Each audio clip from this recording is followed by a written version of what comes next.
Hello, hello, hello, everyone. Good evening. Good to see you all. Let me see. Linda, you are number one in here tonight. All right, girl. Number one. And Teresa, you're number two. Good evening, PG. Good evening to you, girl. Good evening. And let's see. Robin. All right, number three. There we go. APG in chat. Hey, hey, hey, Guinea's number four. All right, there you go, girl. Yes.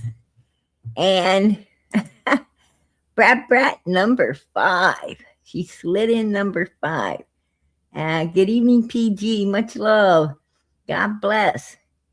Summer Moon, Utah Wells. Much love and prayers. Everyone in chat, love and prayers. Miss Norway, love and prayers too. Hey, God bless her. That's beautiful. Beautiful girl. Absolutely. Let's see who else is in here tonight. Charlene, how you doing tonight? Chocolate covered pickle, how you doing? Let's see who else. Miss Justice 111. All right. She's always at the top somewhere there. Let's see who else. Hey Lisa, how you doing? Kaylee, Ivy's mom. I think I got two Lisas in here. I'm not sure. Oh, that is beautiful. Absolutely beautiful. Miss Justice, I appreciate that. Absolutely, Brat. Welcome. Welcome in. Amen. And let's see. Hey, Jean, Patty Allen. I'm going down through here. Oh, happy Memorial Day to you, girl. Absolutely.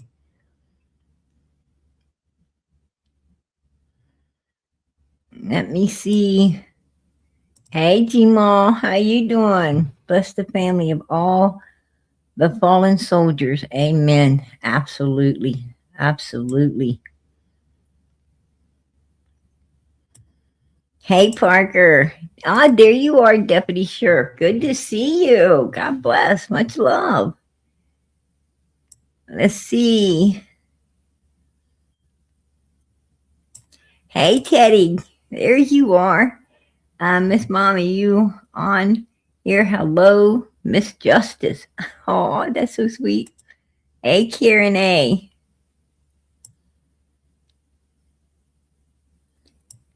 Let's see. I'm getting to the bottom, you guys. I'm getting to the bottom. Hey, there's Australia. Hey, girlfriend, how you doing tonight? Good to see you. Texas Blue 22. Good to see you, girl.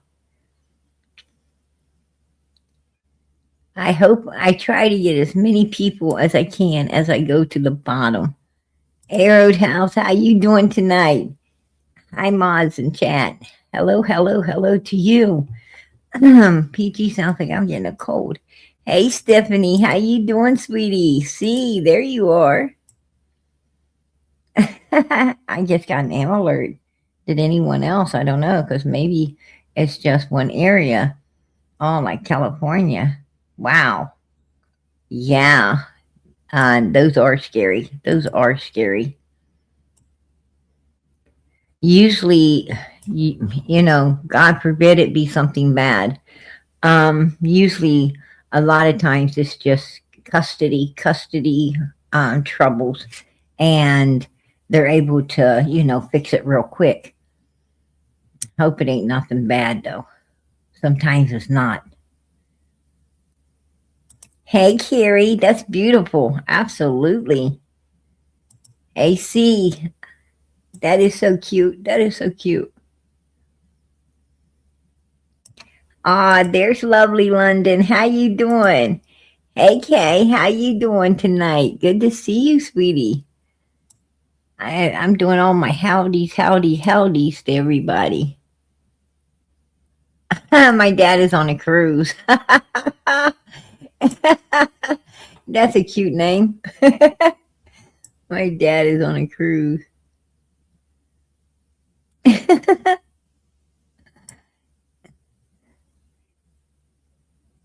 Hey, Joanna, how you doing, sweetie? Hello, everyone. Hello to you.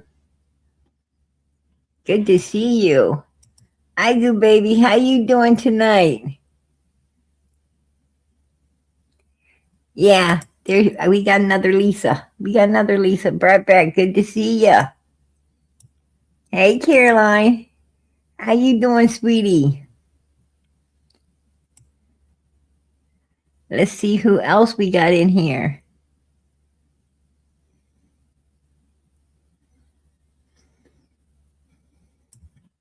Um, why is Mom West Virginia Butterfly blocked? Your mom isn't blocked in here. Absolutely not. Absolutely not. No way. No way she's blocked. Uh-uh. She is not blocked in here. That's not true. Hey, PG mods in chat. Happy Monday to all. I do not believe any of my mods would block West Virginia Butterfly.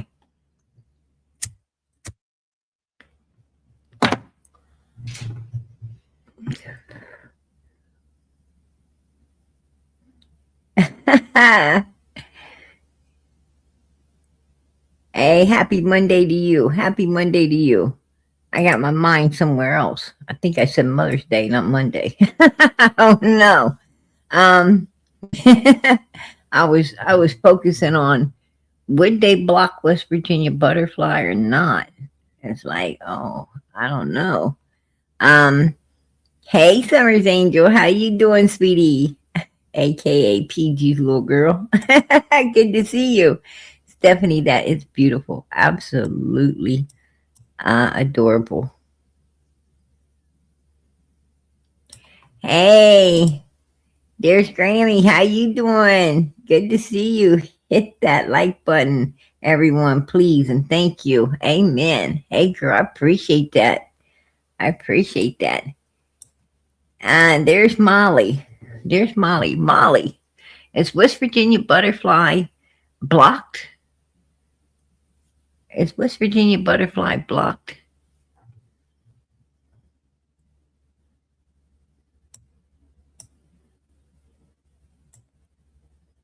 Can you please let me know?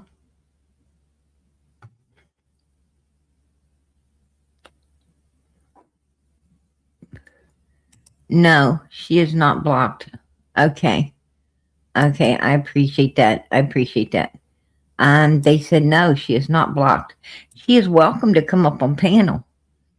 West Virginia Butterfly is welcome. Tell your mom she is most welcome. No, honey, she's not. What is she going under? Is she going under a different name? Is it under West Virginia Butterfly or is it under something else?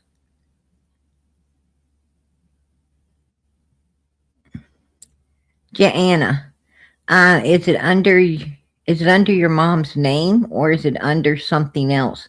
I would have to know what name she's under in order to see, because I'm looking right now, and there is no WB Butterfly blocked in my block list. There's nobody in there like that. Is she under another name? I'm here. I'm WB Butterfly.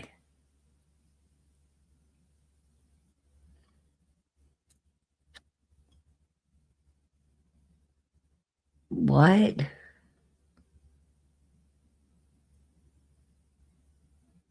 Gianna's account is new.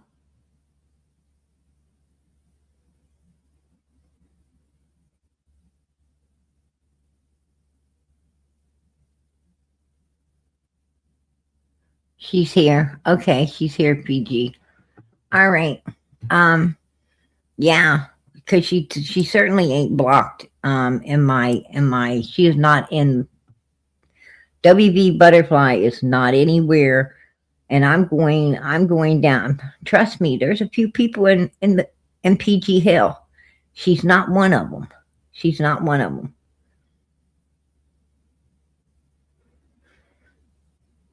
Unless she was under a different name. Unless she came in under a different name other than West Virginia Butterfly. Like Summer's Angel. She used to be PG's little girl. And then she came in under Summer's Angel. And if somebody didn't know, you know, they might block her because they don't know that it's, PG's little girl because she changed her name. So I don't know. Yeah, at first she said it was her daughter. She said, "I'm her daughter. My mom's blocked." And they now I'm reading it is West Virginia Butterfly. Okay.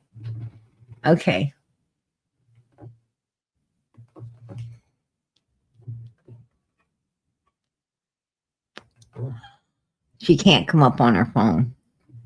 That's okay. That's fine. No problem. We got a lot to cover tonight anyway, right? We got a lot to cover tonight anyway. Um,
um, I just double checked. The block list.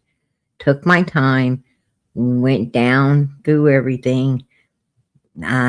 West Virginia Butterfly is not in PG hell. Absolutely not. Maybe it's your device. Maybe it's your device, hon. I don't know. I don't know why you can't um, use your account to come in here.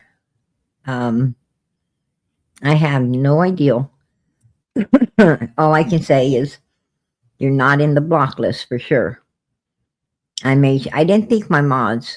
I didn't think my mods would block you. Um, because you have to do something awful bad for my mods to block you. You have to really do something bad. And nope, you weren't in the block list. But yeah, that's I don't know. I don't know what's going on. Well, I can't say I don't know what's going on. I got a pretty good idea. But I got a pretty good idea. But I got a lot of stuff to do tonight. And a lot of stuff I need to get through. So, but she's not in the block list. So, um, that's not true.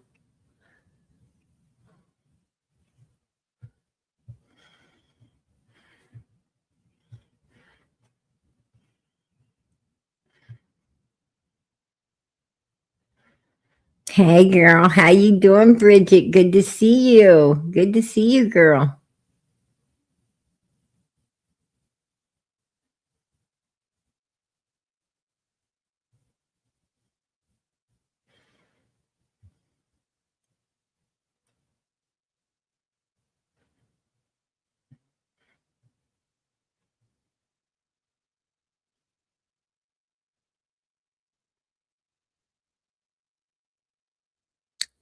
UBL9 what? UBL9. You blocked me? You blocked me? You know what, West Virginia Butterfly? I'm really not in the mood tonight. I really ain't. I have already taken a lot of shit today, and I'm not in the mood. Okay? I really ain't. And you know what? You say I blocked you? Well, I just motherfucking blocked you now. You're blocked now. Now you are. You're blocked. You know, you playing fucking games like the fucking Wells. You are still talking with Candace and Donald. You're still playing your fucking games. They had you seek me out just so you guys could have something to talk about. You think I don't fucking know it. I do. And I'm going to tell you something. I'm just going to let the truth out. I'm going to let it out because I'm tired of taking your fucking insults, all your damn shit. Okay? These people here in this chat don't know you. PG does. They don't know how much shit I've took from you behind the scenes. You hitting me up every day talking shit to me. And I'm tired of it. You know, don't rechannel your fucking aggression on PG to give Don and Candace a laugh. I'll tell you that right now. Your game's over. You go back and you tell Don and Candace, fuck them both, okay? You go do that. You go do that little thing. I don't mother freaking need you and your lies, okay? And I sure don't need your bullshit. I don't need your bullshit, your everyday fucking bullshit. I'm done with it. Man, you picked the wrong time to come in here lying about somebody having you blocked. Bitch, why in the hell would I need to lie? Who do I fear so much that I would defy my God to lie about something as stupid as fucking that? Okay? Get real.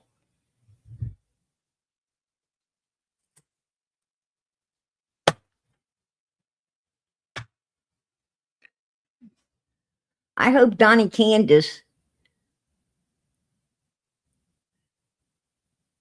really got a big laugh at all the bullshit that you and them were playing. I hope your little game worked out for you. I hope it made them ha ha ha ha ha he he he he the dumb bitch. I know, Don, I'm not a dumb bitch. Because you know what? I got your old lady that you sent to me, the mother freaking get a laugh of her, doing all this stuff. Yeah, she was being a real problem behind the scenes. Probably so she could send all the texts back to you. But I got all the videos, okay?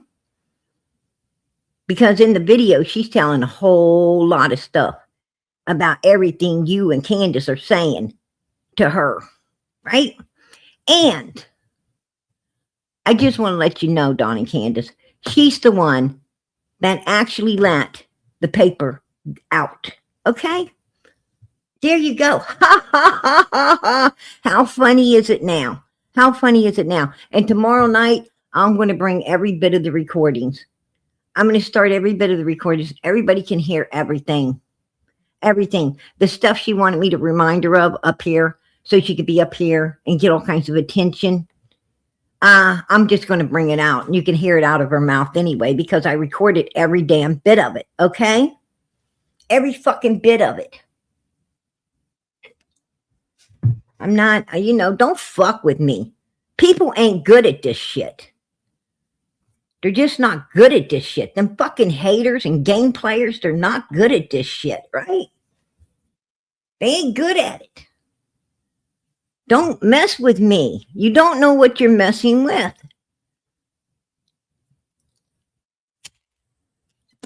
Man, I'm 10 steps ahead of your fucking game. That's why I rolled you.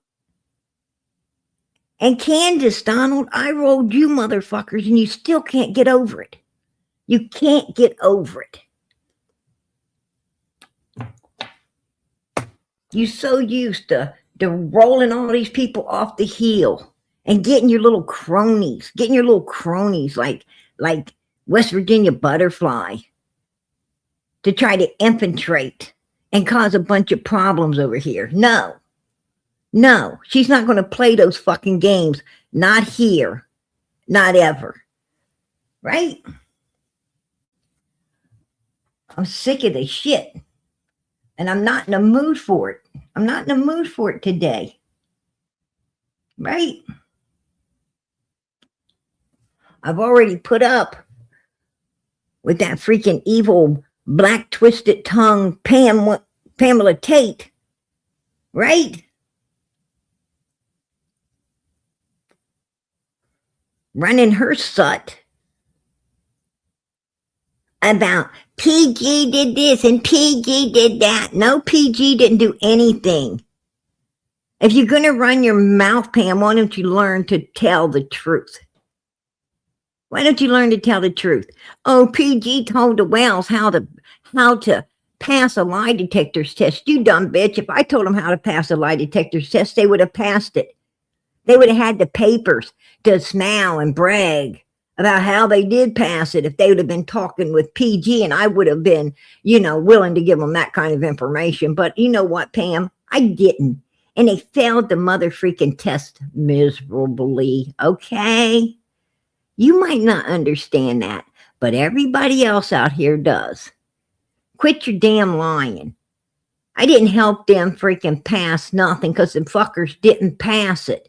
And that shows that you're a liar. So won't you shut your face, huh? You're freaking pie hole.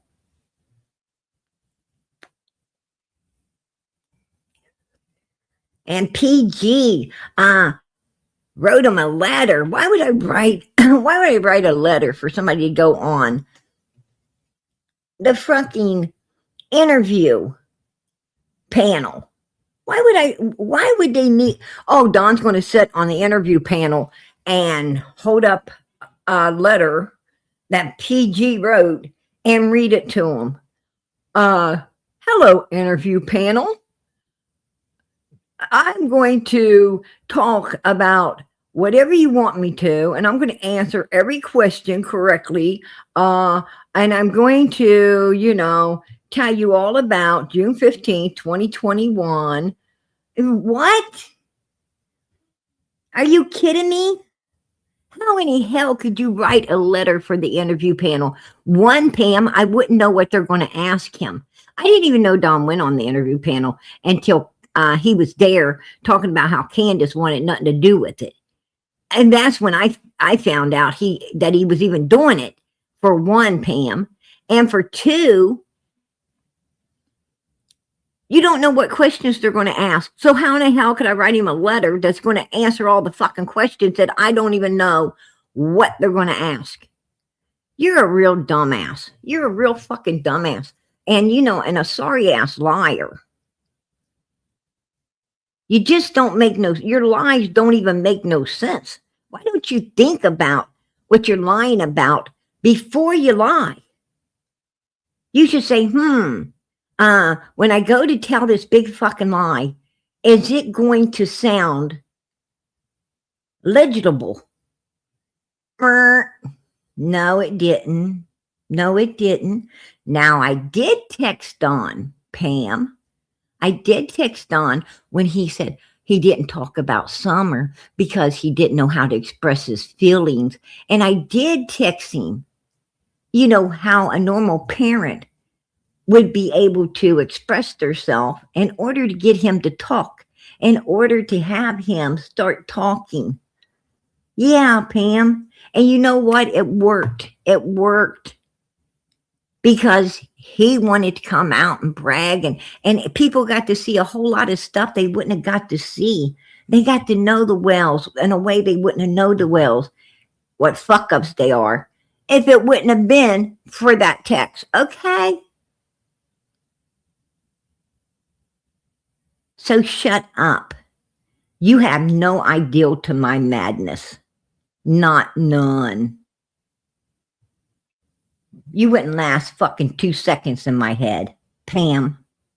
Not even 2 fucking seconds. It's brilliant. It's too brilliant for you. You would never be able to comprehend my level of thinking. So shut your face. And I ain't got nothing to hide. Nothing. But you do, don't you? Don't you? You know, you like to talk about everybody else, Pam. Let's talk about you. Let's talk about you for a second. Where should I start? You got papers just like the Wells where you lost your kids. Why don't you show them? If it was just, you know, normal bruises and bumps and scratches, why don't you show them? Why don't you show everybody? Pam? Why don't you start talking about why a little girl next door to you actually told law enforcement that you, Pam, touched her, S8'd her? Why don't you explain that? Well, she's in a swimming pool in her own yard, and you got the opportunity when everybody was busy and went over there and done something evil, according to the little girl, her mother. And that's what was told to law enforcement, okay? Oh, let's talk about you and your mommy in a vehicle, because you plainly told me that you and your mommy was in a vehicle, right? That's what you said. These is your words. And that your mommy and you ran somebody off the road. Right, Pam? That you ran someone off the road. And you know what, Pam, you said that they didn't make it. That they didn't make it. And it was all over somebody owing somebody drugs, moolah, right? Yeah. And let's talk about you living in Arkansas when Don and Pam Wells lived there. Candace was there, and they were taking in all these homeless people. Were you one of the homeless people? Was you one of the people there with your kids, and that's how they got took? I don't know. You said you were there. And then now you're actually up there where Ziggy and Fred is. And didn't your neighbor say a big van pulled up about a few days after Summer went missing and took a little girl that matched Summer's description into your house? Into your house? And you do have connections with Arkansas, and you do talk to Pamela Wells all the time. And why are you even in this case? Why are you even here? What attracts you to Summer's case? What attracts you to it? That's what I want to know. What attracted you to it? I have no problem telling what attracted me to it. I was looking for recipes. I didn't even have a mother freaking social media account. Somebody actually let me have their Facebook in order to be able to look for country cooking and stuff. I was interested in recipes and so forth. And I was interested in that Hardee's had a club Wayne Cost the Heart. They had a club going on. And that's what I was interested in. Now, Pam, I actually saw Summer's case pop up on that Facebook.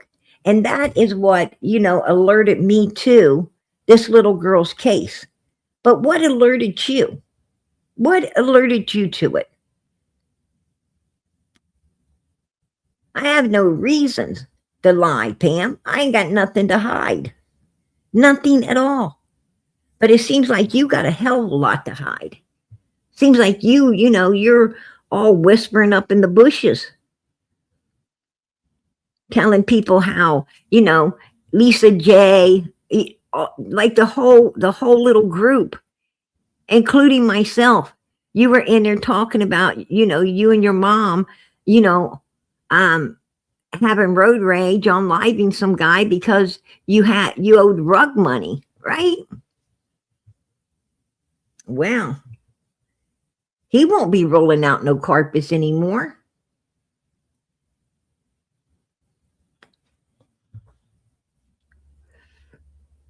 And I'm going to tell you another thing, Pam. My baby ain't none of your business, okay? It ain't none of your business. None at all. Zilch.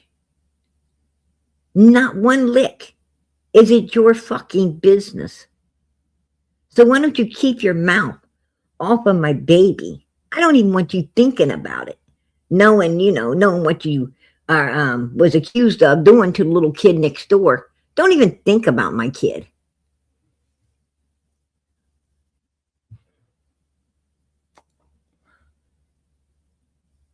Start thinking about turning yourself in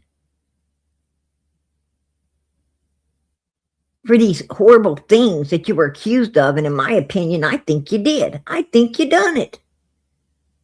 Your mother freaking, you're cray-cray, man. You're out of control cray-cray. You got fucking anger issues. You're two-faced as hell. You're weird. You're freaking weird. And I should have canned you long before I did. Don't come back around me, Pam. Ever.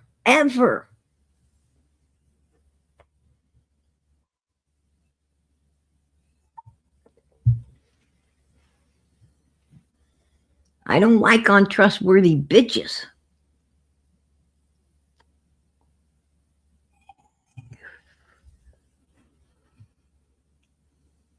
Right, Molly? So do I. That's my opinion. I'm going to keep it too. I'm going to keep it.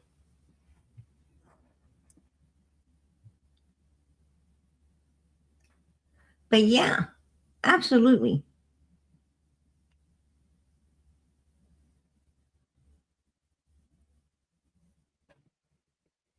I'm going to tell you something about West Virginia butterfly. And I'm going to tell you, I just, there's certain people I just can't tolerate. I can't, I can't do them. I'm sorry, you guys. I can't do them. But this woman wants so much attention. She's an attention seeking person, and she's willing to lie on people to get that attention. She wants me to look bad. I knew she was trying to make me look bad the other night on my panel. I knew she was trying to make me look bad because she was talking about the medication inside of Candace's house.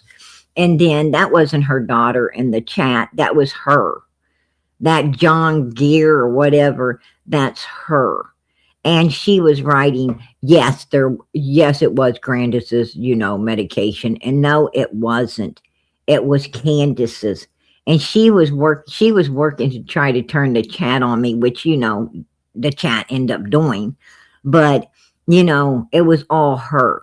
She was wanting to act all sick and have a pity party and, and have me reminding her of all of, of all the stuff she told on the wells, like it was coming out of my mouth instead of hers, because she's still in with Dawn and Candace.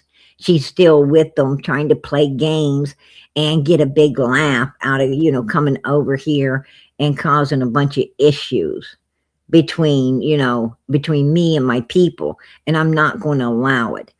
And she, I mean, on the daily, she was just writing me on Facebook on the daily saying, just horrible, ugly stuff. Um, just the most ugliest things that I was putting up with.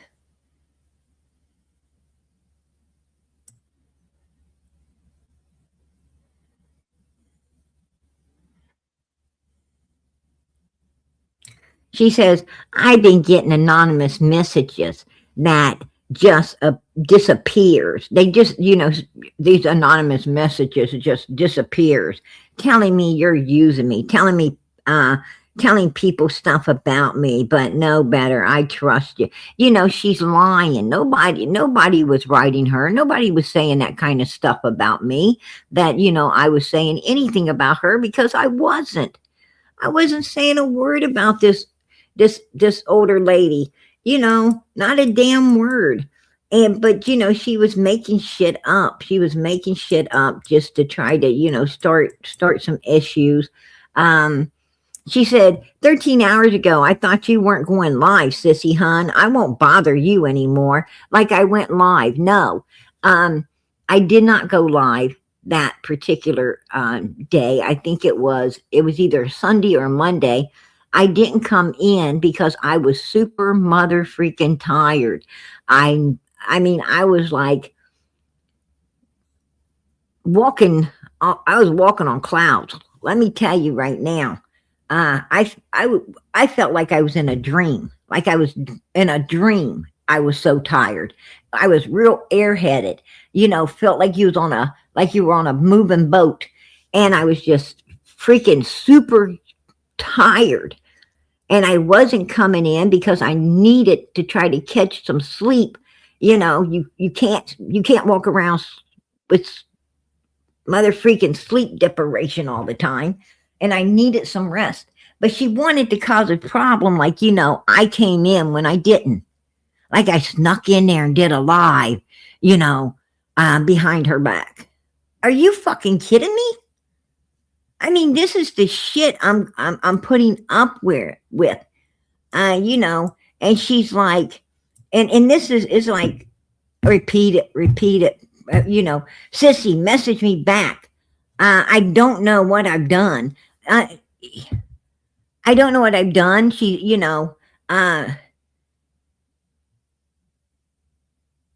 did not. If she did nothing, she's just trying to get to me.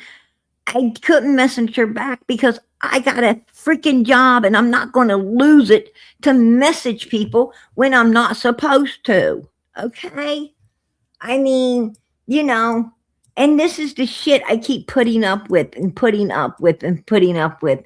And she's like, okay, sissy, I've asked you several times if you're going live, and you tell me no, and then you go live.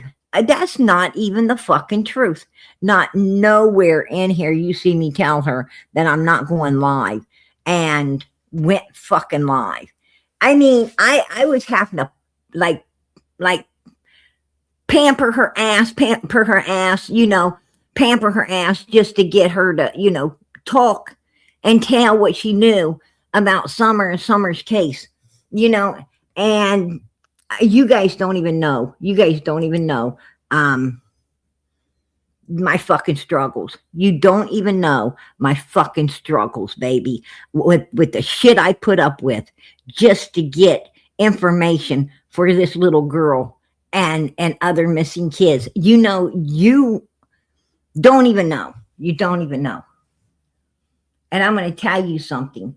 I'm not pampering her ass no more. I don't give a fuck what else she knows. I don't even want to hear it. And that's the truth. Because her 100 times a day, her 100 times a fucking day messages and and phone calls, 3-hour phone calls isn't nothing but about you know, her wanting to tell me about how sick she is and everything, and you know, and all of her fucking. I am not getting paid for that shit. People make. Let me tell you right now, it's 150 to 200 bucks a fucking hour. You know how much I'm making? Zero. And let me tell you right now, I would double charge her. I would double fucking charge her. Because when you talk to her, you're going to need to pay somebody else to listen to you. And that's the truth. And that's constant.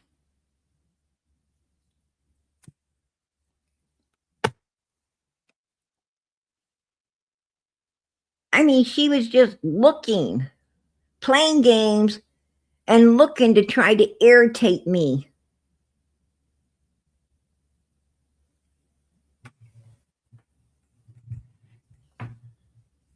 And I put up with it. I put up with it for days and days and days and days to get the information. I mean, I went through abuse. This woman abused PG.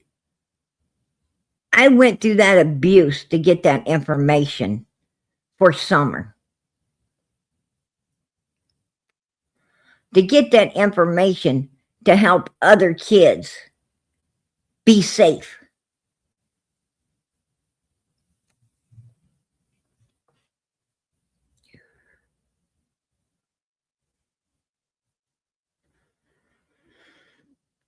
She's, you know what? I don't.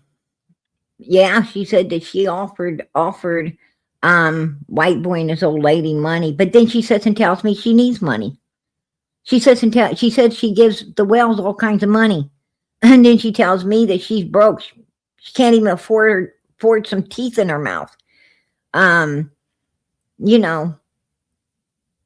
So how you giving all these people that money if you can't even afford to get some teeth that you need? I don't know. To be honest with you, I don't think she's that sick. I don't think she's that sick, folks. I really don't. I think she's a hypochondriac. I think she, you know, that's my opinion. I think she's an attention seeker. She's probably dealing with, you know, mother freaking munchkins or whatever shit going on. I don't know. You know what? I'm not going to analyze her because I'm not getting paid for that. All right. And I wouldn't want paid. I would quit. She'd get a referral. She would get a referral. She's got to go see somebody else, not PG. Can't do it. As Benny Key said, I can't do it.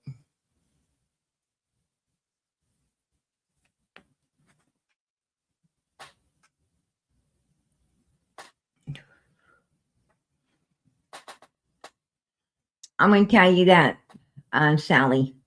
You know, you're right. We all having it rough, right? We're all having it rough. That's true. You know, and I'm having it rough enough without her adding to it. I'm having it rough enough without Pam adding to it. I'm having it rough enough without a bunch of fucking haters on my back.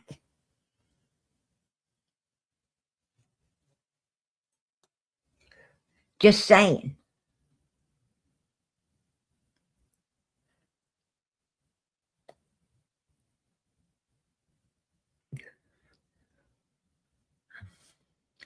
Actually, it probably would have. It probably would have, Kaylee. It probably would have gave me nightmares, girlfriend. It probably would have gave me nightmares. But you know what? My unlucky ass doesn't really get no sleep, right? I don't really get no sleep. For real. And when I do, let me tell you something. I'm in mother freaking Bolivia. I'm in Bolivia. They ain't no dreams there.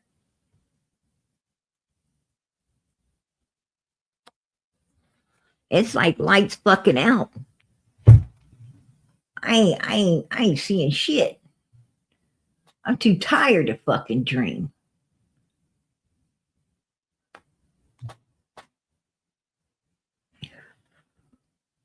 Right? I don't think she was giving them, I don't think she was handing that money out like that because she can't even afford it. She can't even afford it. Then she told me she was moving, that she moved, and I think that's a damn lie too. Um, you got a lot of people's compulsive liars. I mean, there's truth in everything. And that's the thing. You got to be able to, you know, you have to be able to understand, separate. You got to be able to separate them damn lies from the truth, and that's not an easy job. It's not an easy job, you know? Yeah, discern. Discern. That was the word I was looking for. But it wasn't coming to my mind because, these people piss me off so damn bad that there's a lot of things coming to my mind, honey, but certain words ain't. If it's good words, it's probably not coming to my mind right now. You know, I mean, these people make me want to talk straight French, nothing but French.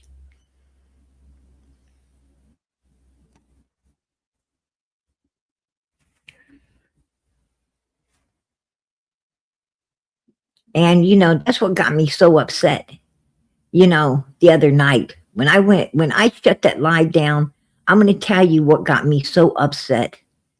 What had me so upset is nobody in this chat understood.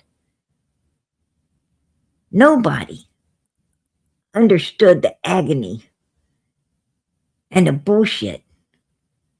Nobody was feeling my pain. Nobody was feeling my pain that I was going through behind the scenes, having to talk to this person to begin with.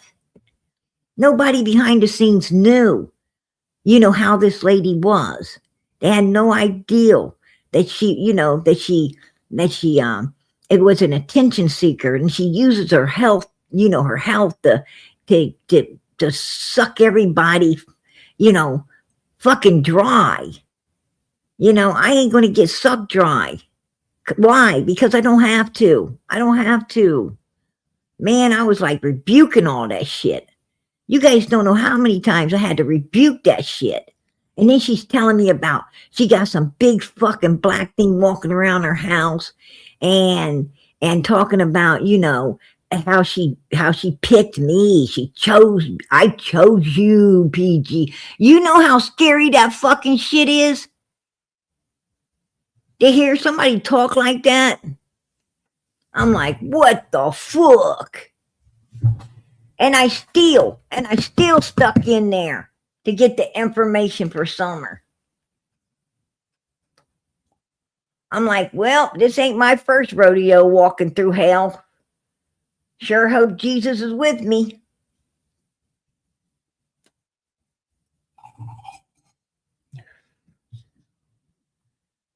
You guys don't know.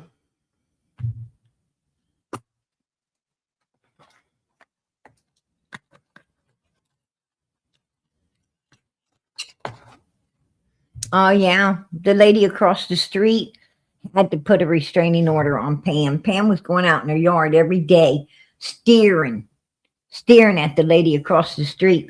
She probably, and she probably mother freaking, knowing Pam, she probably sat right in the mother freaking, with her back against the sun, so the big bright light would shine across the road and hit the lady in the eyes, like she did on our panel, right? She probably did it. Every time she came up here, she blinded every fucking body. And and PG was like, it's okay, right? I'm gonna tell you, I'm too nice. I'm too nice. That's my problem.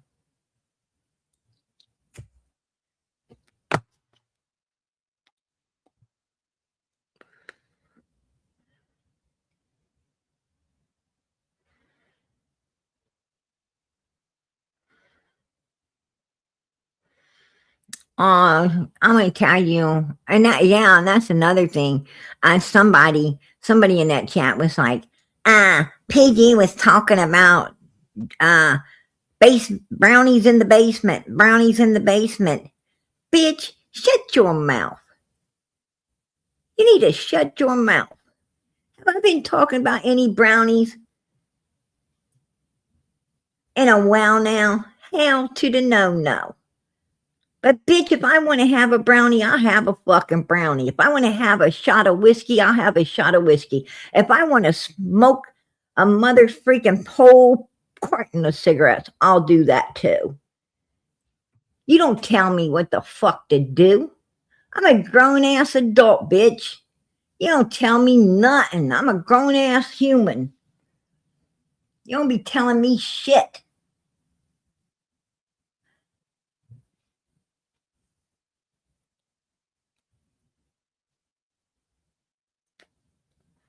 These mother freakers, man. If I decided I want to freaking roll me some goody good up in a mother freaking newspaper and toke it on out of here, that's my damn business. Shut the hell up. Like your ass is all holy and shit over there in that chat talking crap about PG. You better be sweeping your own damn porch and quit trying to sweep mine, bitch, because mine's already been swept, okay? I keep mine clean.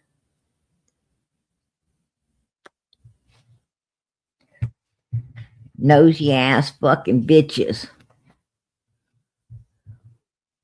And that's the problem. That's the problem, man. All these people, they always got their freaking Pinocchio nose, their lying Pinocchio nose, that big old wooden nose stuck in somebody else's backside. I tell you what, I tell them what they can do with their nose. They ain't gonna like it, but I tell them what they can do with it. That damn nose of theirs, always the tip of it's brown because they're always sticking it where it don't belong. They need to go stick it in the back of Dawn and Candace's fanny packs back there. It'll really be brown then, right? Because I hear them mother freakers don't wipe because they ain't able to flush. Hey, Jean, I appreciate that, girl. I appreciate the support for Summer's channel. Absolutely. God bless. I really do. Amen. Right. That's right, chocolate covered pickles. I'm glad you agree with me. I'm glad you agree with me, girl. Absolutely. You know,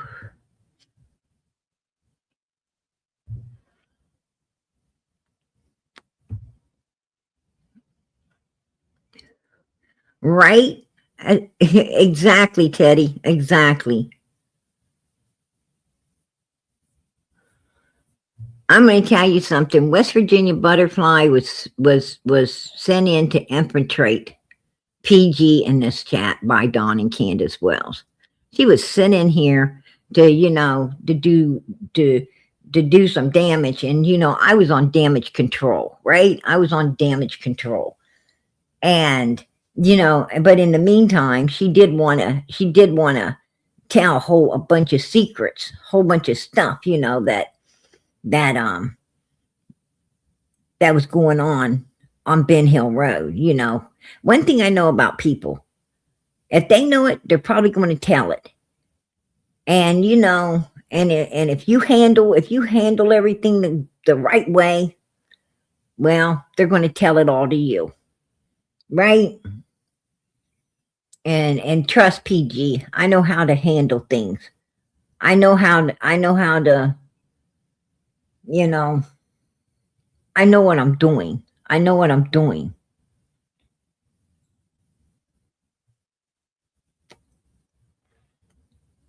I'd like to say, oh, PG's got a gift, but I think sometimes it's a curse.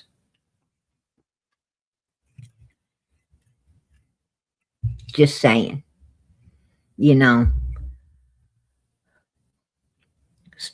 people singling you out, people, you know, wanting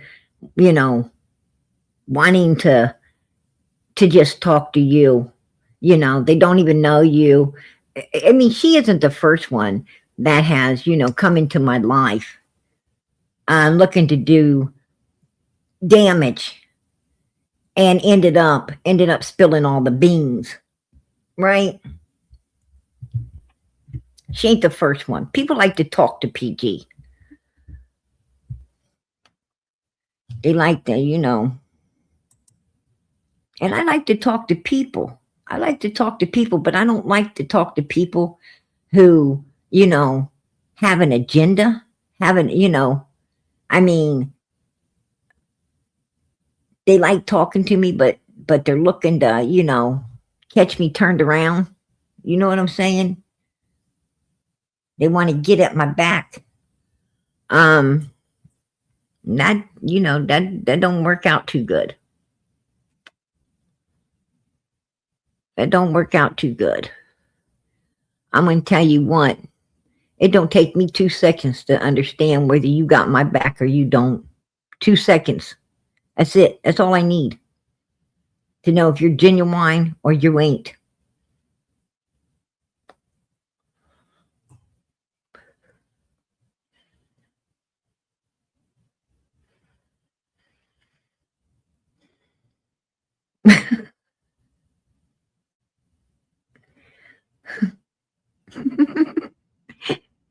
When she yawns her teeth, Duck, Molly, she ain't got no teeth. She ain't got no teeth. She ain't got no teeth to duck.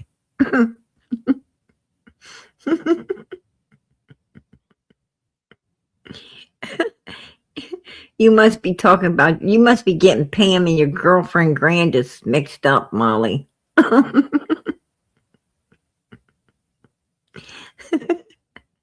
I'm asking for it. I'm asking for it. Molly's about to come back at me.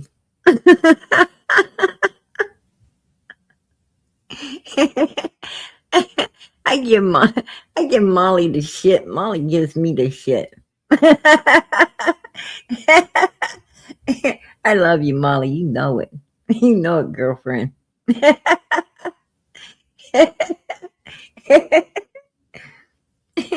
me, me and Molly, we like peanut butter and jelly. Right? Like fine wine and crackers.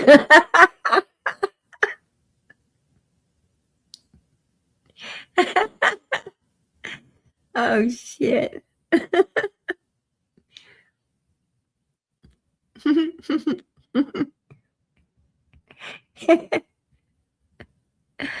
Oh crap.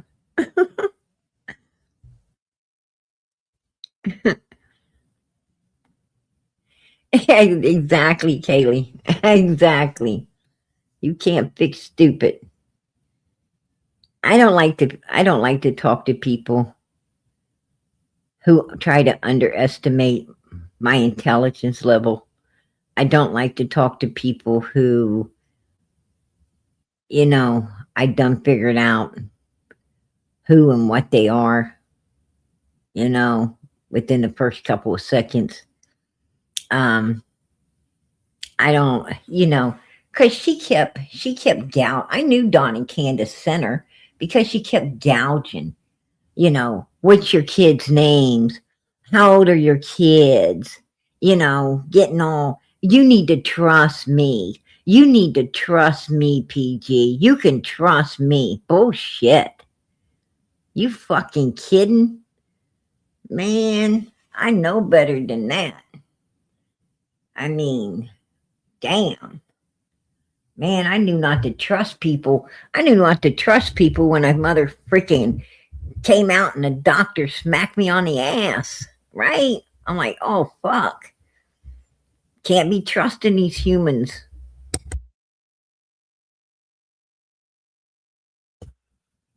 Man, you no longer, you no longer, fly out into this world. Somebody already busting your backside.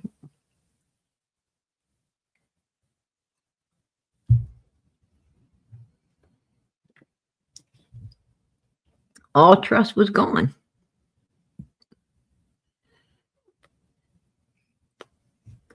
Oh yeah, right, Crystal? Mm-hmm. Girl, you're absolutely right. Absolutely right.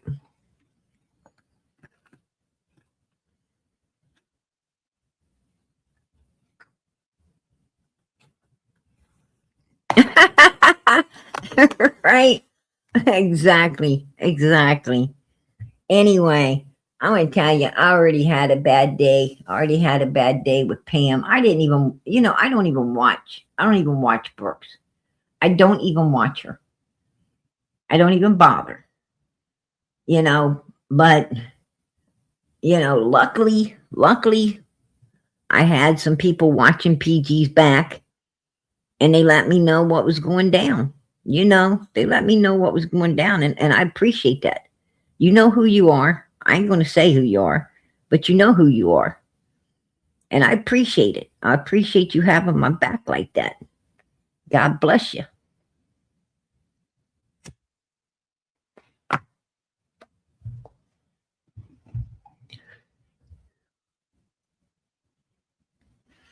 Oh, yeah. Absolutely, Lisa. Absolutely. Don't tell me, you know, that you love me.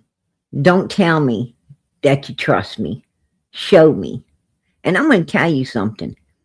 When you're around people that don't trust you, they're telling you a hell of a lot more about them than they're telling you about yourself. That mother freaker, when people act like they can't trust you, those are the motherfuckers you better not be trusting. You better not be trusting them because that's exactly what they're telling you. They are saying, I can't be trusted. I think you're a liar because I'm a liar. I think you are a thief because I'm a thief. I think you are all of these evil things because that's what the fuck I am. Right? That's what they're telling you.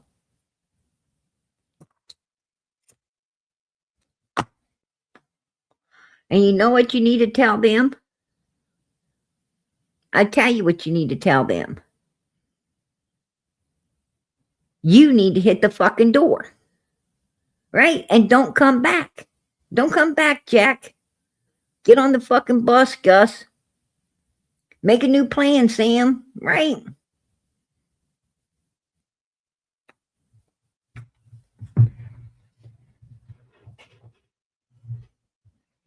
There you go. Oh, PG just told her age. Right? That shit cracks me up. That's the funniest stuff. That's the funniest stuff. I last night I was rolling for real. Like I was cracking up something fierce last night because somebody said, I think they said, I don't know if they said their husband, but I thought they said my husband was rolling around a wheelchair. They said he's rolling around his wheelchair. Man, I laughed and laughed and laughed. I thought that's the funniest. I mean, I was thinking, oh shit, I might be in trouble laughing about stuff like this. You know, I was like, if they just said that about my daddy, would I, would I thought it was that funny? Hell no, hell no. You know, that would have been a problem. But and I don't know why I thought it's so funny about being about my husband. That was just I don't know. But anyway, he was making a lot of noise. He was making a lot of noise. And guess what? Guess what he was doing? He was a freaking bee. A bee had gotten into the house. And I do not know how the bee, you know, got in and got into the room. But anyway, um when I got off my live, I went to see, I went to because as much noise as he was making, I thought for sure he's packing up to move out. I'm like, oh hell, that's got to be what he's doing because he's making a ton of noise. And you know, so I go to the room and I'm like, what the hell are you doing? And he's like, a bee is in here and I keep hearing it. And I told him, I said, where's it at? And he said that he saw it and he tried to get it, but it went somewhere and he needed to find it because he don't want to get stung in the middle of the night. Okay, that makes sense. I said, okay, where is it? He said, I don't know, but I keep hearing it. Well, the damn bee was behind him. It was behind him, buzzing around behind him. I had to laugh. I wanted to get it. You guys. I wanted to, but I couldn't do nothing for a minute because I had to laugh. I had to laugh that he was afraid of a bee. I had to laugh that it's buzzing. This thing's following him around. It's behind you, dumbass. It was just hilarious. It was hilarious. And like he would keep running out of the room, and the bee would go with him and he'd run back in and it would come back and he's like, I hear it buzzing. Well, finally, I had to get the bee. You guys. And I'm afraid that the bee is now with the fishies, right? It's now with the fishies. It had to get flushed and it's gone with the fishies. But, that's the funniest thing I ever seen. And like he was moving everything in the room. Like he had everything moved. And and the funny thing is, he was freaking looking under the bed and everything. Like this, you don't even know how hilarious it is to watch somebody do something like that. But that was funny. That was absolutely hilarious. I told him with all the noise he was making, I was sure he was packing his shit up to leave. I was going to come and help him pack it out, right? I was going to give him a hand.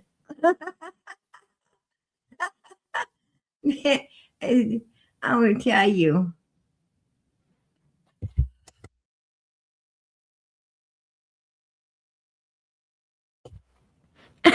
Grandis has got Alzheimer's. She forgets to return your calls, Molly. You're a stupid girl.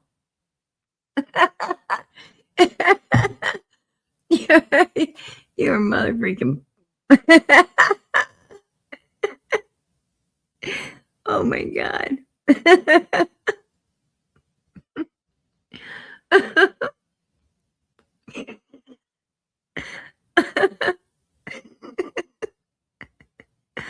Oh God have mercy. I'm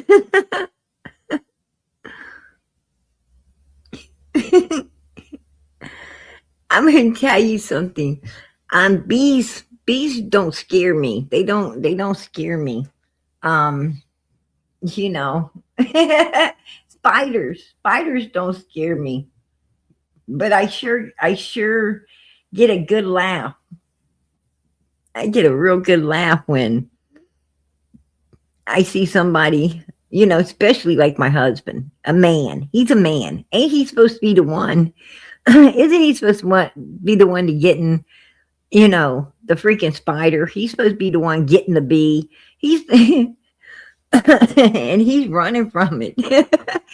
And I gotta admit, it was chasing him. It would get right behind his head and be like, buzz. Oh, shoot. I told him, I don't know what. I told him he got mad at me because I told him what kind of shampoo was he using. Honeysuckle shampoo.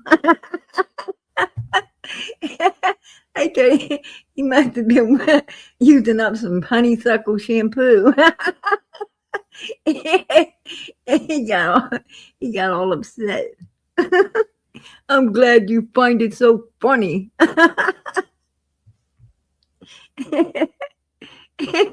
Yeah, all you do is laugh. Oh, shit.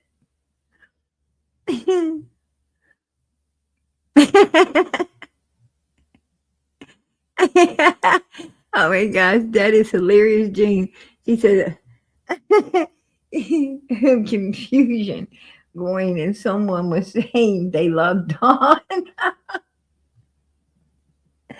All confusion was going on. And so I was saying they loved Dawn. I thought it's your guess, not the Okie. Oh my gosh.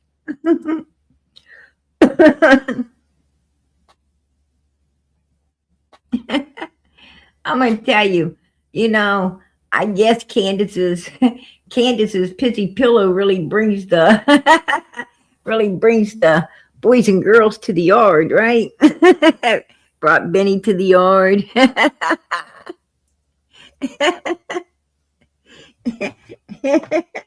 it brought white boy and this old lady to the yard. It might have been what brought West Virginia to the yard. I don't know. Right? I don't know. I have no idea. But I'm going to tell you something. I am mother freaking like no more. Right?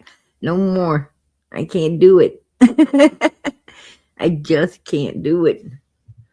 It's like hell to the no.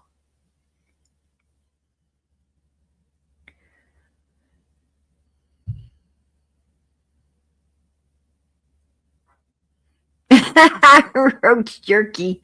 That is hilarious. I don't know. I don't know if he slept with it or not. I know that he was hugging it. I remember, he said he hugged it and kissed it, and ooh, that was gross. That was like super gross. Summer's day out. Let's get to that, Molly. Let's get to that. He's parking the pissy pillow. That's funny as hell. Anyway, listen, you guys. I did want to come in here and talk about June 15th, 2021. I think the timeline. I think that timeline is the answer. It's the whole key. The whole key to finding where Summer's at. You got to get the time down to a science. And that's what we got to start working on. That's one of the things that, I'm going to start trying to do as much research on as I can. I think that if we can get that timeline from a certain time to a certain time, we can figure out exactly what location Summer has to be in. We can figure that out. You can use a map. And figure out exactly what location she would be in. How far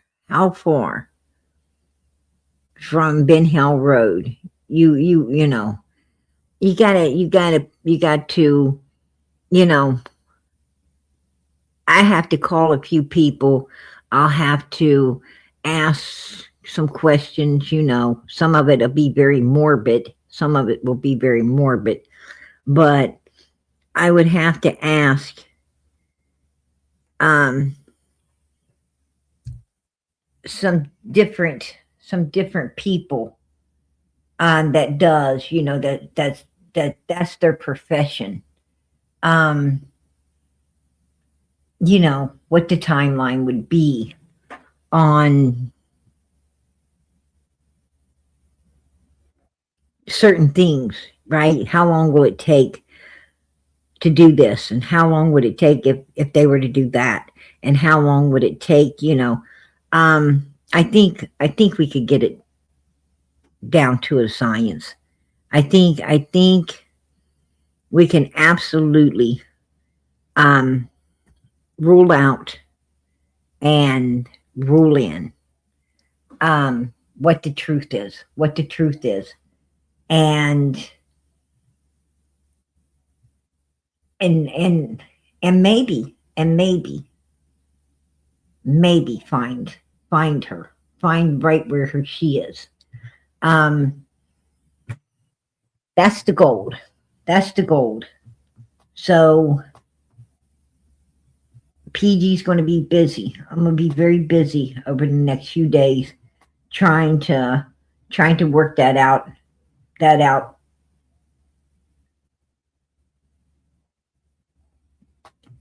And bring it down to where Summer possibly is. And that's something we didn't think of before. I'd have done it before now if I'd have thought about it. But all good things come in time, right? I mean, God didn't put it on my mind until now.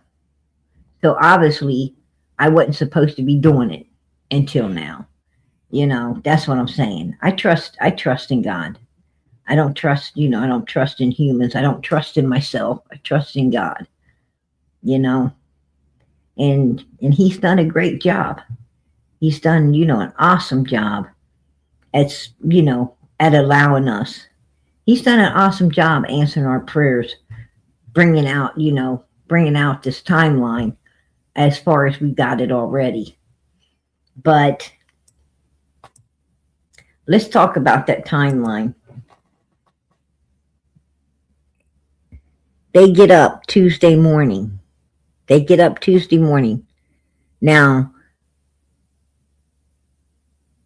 one of the tree trimmers said they saw Dawn Wells carrying Summer out of the house, putting her in Grandis's vehicle. They said that Candace, a woman, was with him. They said that he left, and then the woman that was with him stayed there, and till another lady came out, and they all got in the vehicle and they left. Now, you had another tree person up there that said, yeah, they came out and I stopped them. I seen Candace, I seen Grandis in the front seats, and in the back I saw the little girl that was with them, because we had the road closed off and we had to open it up and let them through.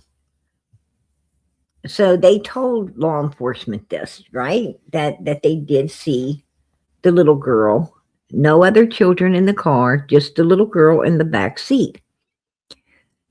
And they left out of there and they went into Kingsport. And when they went into Kingsport, they went to the emergency room where Grandis, used her knee as an excuse to be in there. Well, Grandis barely walks in the door to the emergency room. Candace is already on the phone texting Hunter. And Hunter is up already waiting to receive these texts, right? Which is very suspicious to me. Very suspicious to me. Because it seems to me like, why would Candace start texting Hunter immediately if that wasn't the reason they were truly there? I mean, she was texting him immediately, left the hospital to run over to his house and pick him up, right? And pick him up and headed back to the hospital to pick up. It's like they were on a mission, right? It's like they were on a mission. And Grandish, in the meantime, she's getting, well, Candace is sitting at Hunter's place, right? Allison's house, sitting around, getting Hunter to be, to be ready to go, to go do what they were going to do. Grandis is getting a great big old, shot of medicine in the knee, right? And I guess that shot was so good that when she got to the pharmacy, the doctor said no, she didn't need no pain medication.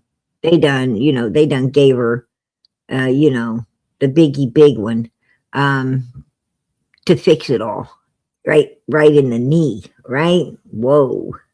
I bet that hurt. And then they give her a big old knee cast, and and then here goes Grandis getting on the phone, and she, Candace, did you pick the dummy up yet? Candace like, yep, sure did. That's what we came here for, right, Mom? Yeah, of course I did. Yep, they put me in the biggest one they had. Look at that, extra large. Man, that leg must have been bad off. It must have been bad off, right? I mean, whoa. I bet that thing cost some money right there. She said the next time, think of anywhere to go but the damn ER for my knee, right? She didn't expect to go there and get she didn't expect to go there and have to get the big shot in the leg, right? She thought she was going to go there and, they was going to look it over, give her a knee brace and some good, medications, and she was going to be, she's going to be like happy dancing, on out of there. They said, nope, they brought in, what she didn't expect, right? And I bet she was thinking like, oh, fudge, right? I would have been like, no.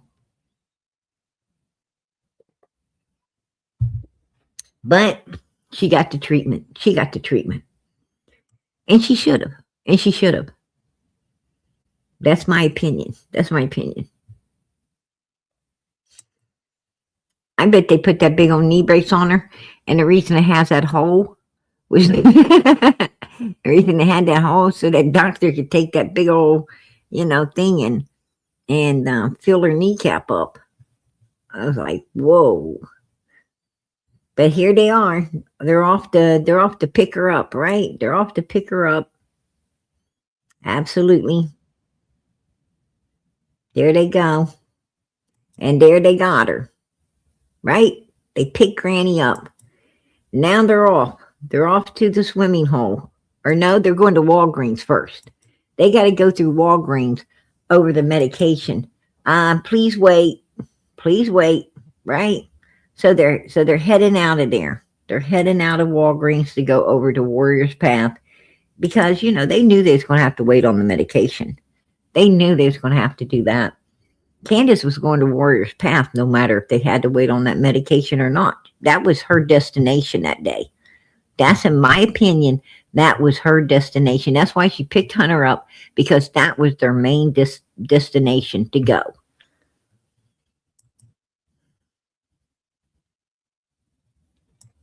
There they are.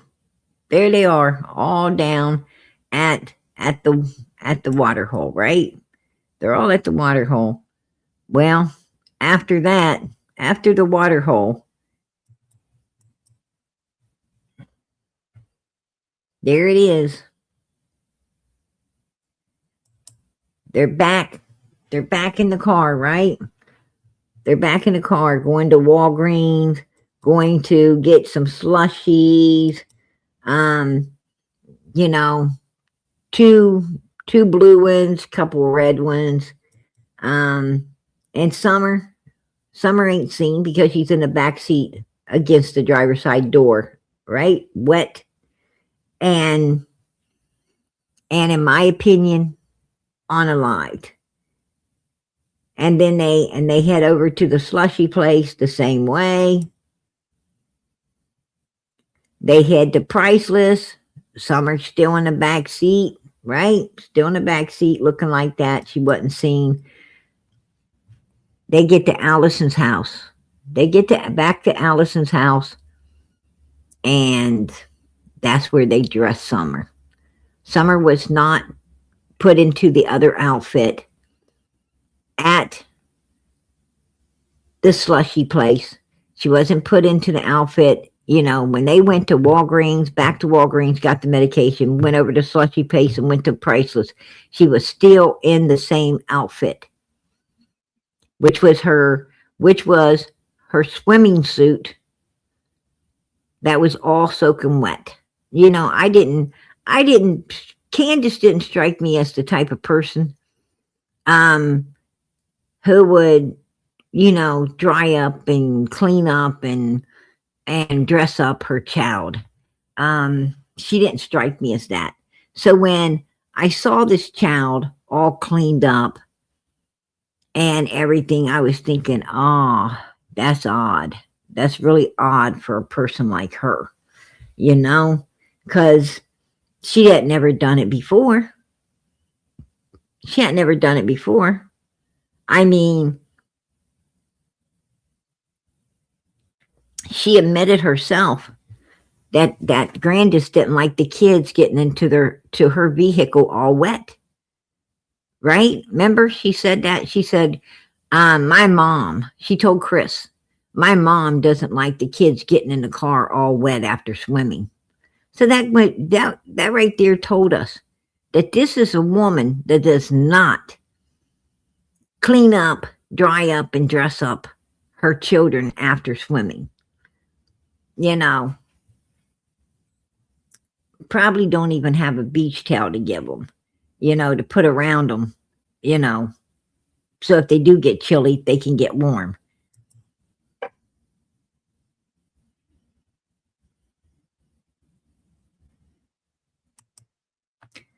And then the next time we see Summer, she looks like this, right?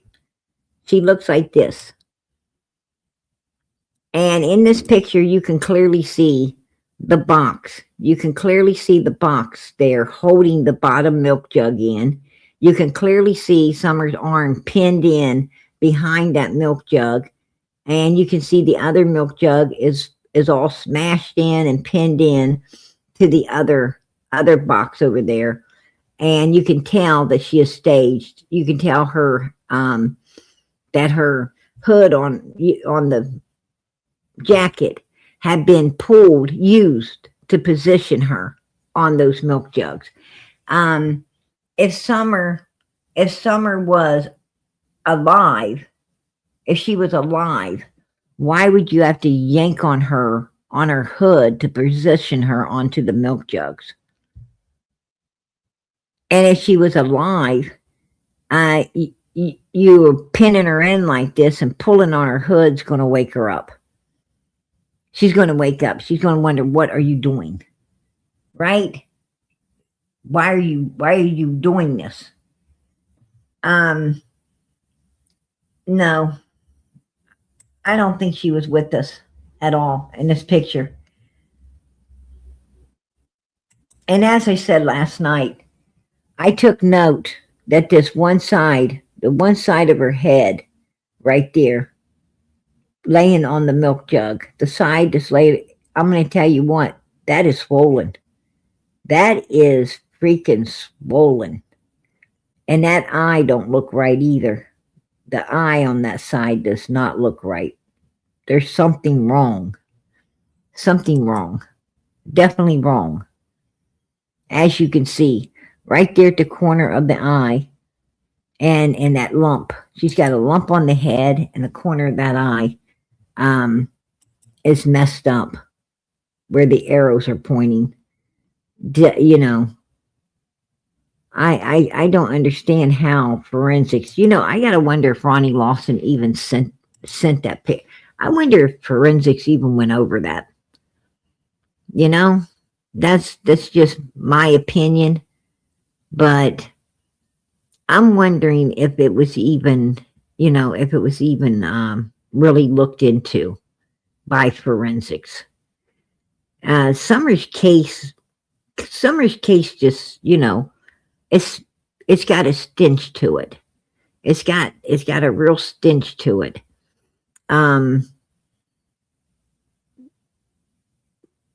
From day one,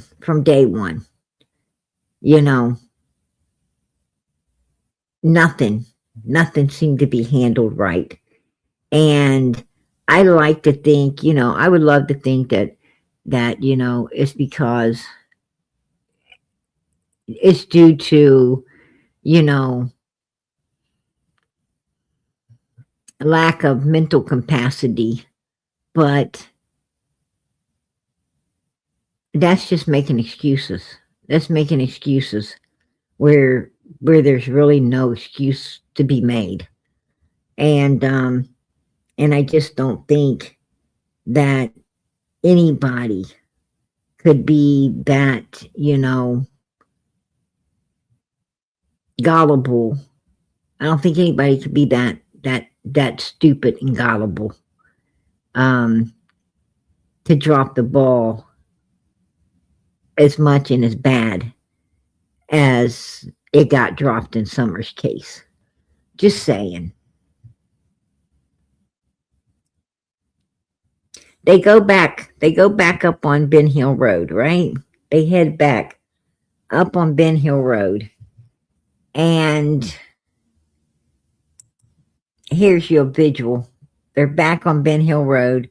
Candace is waiting. She's up there waiting. Summer doesn't ever get out of the car. Candace gets a phone call.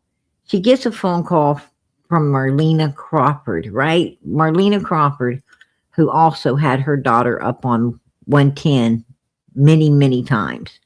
Many, many times. Her daughter was up there. And also, we all know that Marlena's daughter was taken for the same exact reason that Don and Candace's kids were taken. So with that being said, Marlena calls Candace, and Candace puts that phone on the back of Don Wells' truck, and she heads off down to Fred's place, right? Nobody's in the vehicle at this point but her and Summer. Now, the boys have already come out.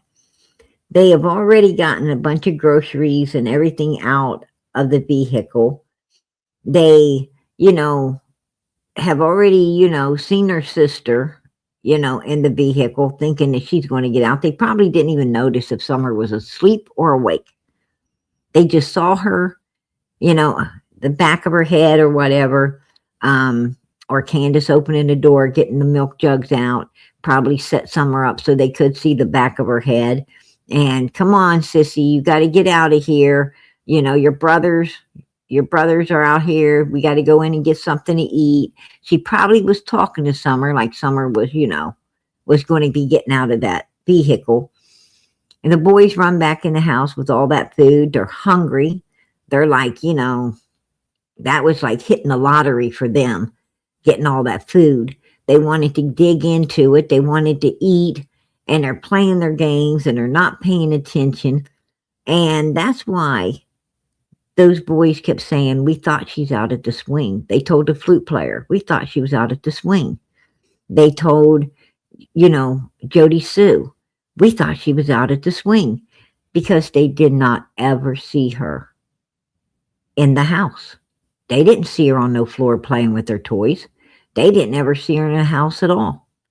They just believed what Candace told them. They just believed because Candace said that, me and Summer, you boys go ahead, eat, Summer's in here. We're going to put stuff away. You boys go ahead and eat. Oh, don't worry about your sister. She's playing with her toys. And they didn't ever see her. They got Candace gaslighting them, but they're not seeing Summer. They're not hearing Summer. And they just assume that, she's doing all the things Mom says. She's, and then Candace goes out and doesn't come back, and Candace says, well, I did come back. I got your sister, which had never been in the house, to go over to Grandma's. We was planting flowers and, got a piece of, washed our hands, got a piece of candy. I came back over here, told you guys to watch her. I told you. And they're like, we didn't ever really even see her, other than when we was getting the groceries from the car, the back of her head in the back seat.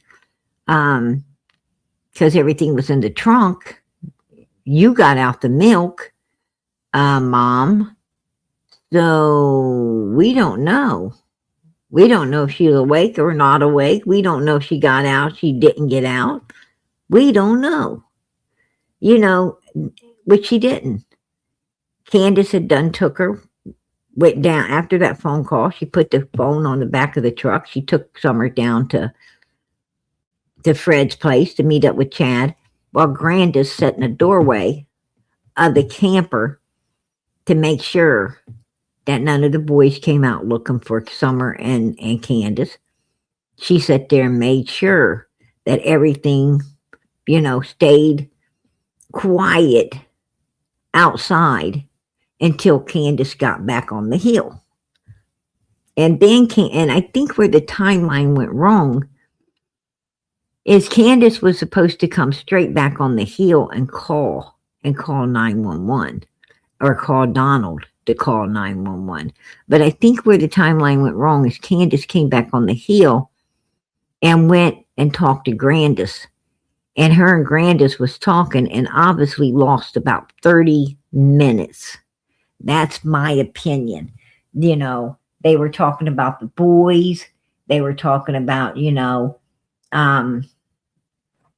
where they took, where Candace went with Chad to take Summer, because Grandis is going to want filled in, right? She's going to want to be filled in on everything that took place when Candace went off the hill with Summer down to Fred's, followed Chad out of there, where, she's going to want details. And I think Candace was giving her all the details and lost the timeline. So I would estimate about 20 to 25 minutes of lost and Candace yapping with Grandma when she did get back on the hill. And she had gaslighted the boys up about 6 o'clock. So that would have been, so she probably come back on that hill. I say she went off at 4:30. She came back on that hill. I say she got back pretty quick. I say she got back up there probably about 5:15, 5:20 on that hill and started talking to Grandis when she was supposed to be calling law enforcement, because see, Jody Sue heard a scream at 4:40 something, and at 5, about 5:10, 5:15 would have fit the timeline with the scream. Everything would have fit the timeline. Candace out looking for Summer down at Fred's house. It would have been meeting up when she met up with Chad Arnold. She's supposed to be, she's going to tell law enforcement she was in the vehicle looking for Summer. See, she didn't do everything fast enough. And she basically she screwed it all up. She was supposed to say she was looking for Summer down at Fred's, when actually she was meeting up with Chad. You know, the scream was supposed to be heard, and she was supposed to be out looking for Summer, and she's supposed to be calling Dawn and, you know, coming back calling Dawn, and, you know, so everything would work out the way it was planned. But it went awry because Candace did come back, but instead of doing what she's supposed to did, she was yapping with Grandis. Lost about 20 minutes or more, and filling Grandis in on everything. And then she went and gaslighted the boys up. If she'd have came straight back on that hill, gaslighted the boys up, and called Dawn and then called on, everything would have fit the timeline. It didn't fit because Candace didn't stay focused, and she didn't stay on key with, you know, with what was supposed to be done. So she really messed the timeline up and threw it off. She threw it off. I'd say about, she threw it off over 30 minutes. A good 30 minutes she threw to the wind.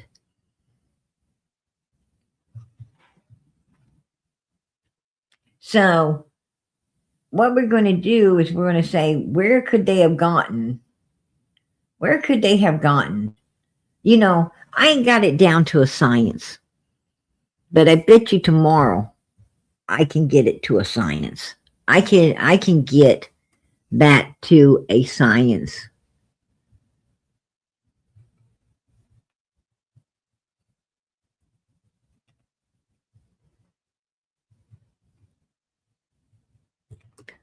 I'm going to work on that. I'm going to work on that because, you know, but that, I'm giving you the gist of it right now. I'm giving you the gist of it.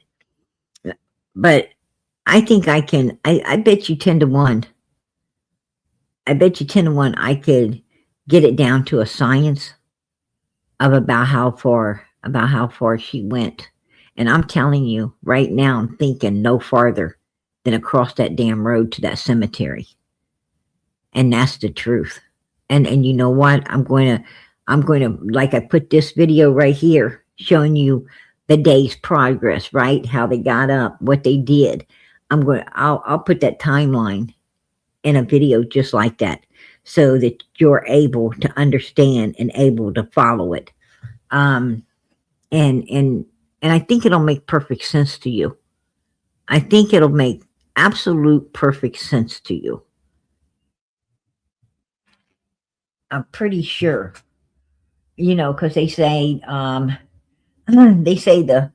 flute player, you know, they say the flute player was, you know, a mortician and everything. And, you know, you got to take everything you've heard in consideration. You got to take the distance of, you know, of this stuff in consideration. How far could she go? You got to take it all in, you know, in consideration. I'm going to tell you, her going to a gas station, is back out here. Floating around that Candace went to a gas station, you know, close to Jonesboro, where Dawn was.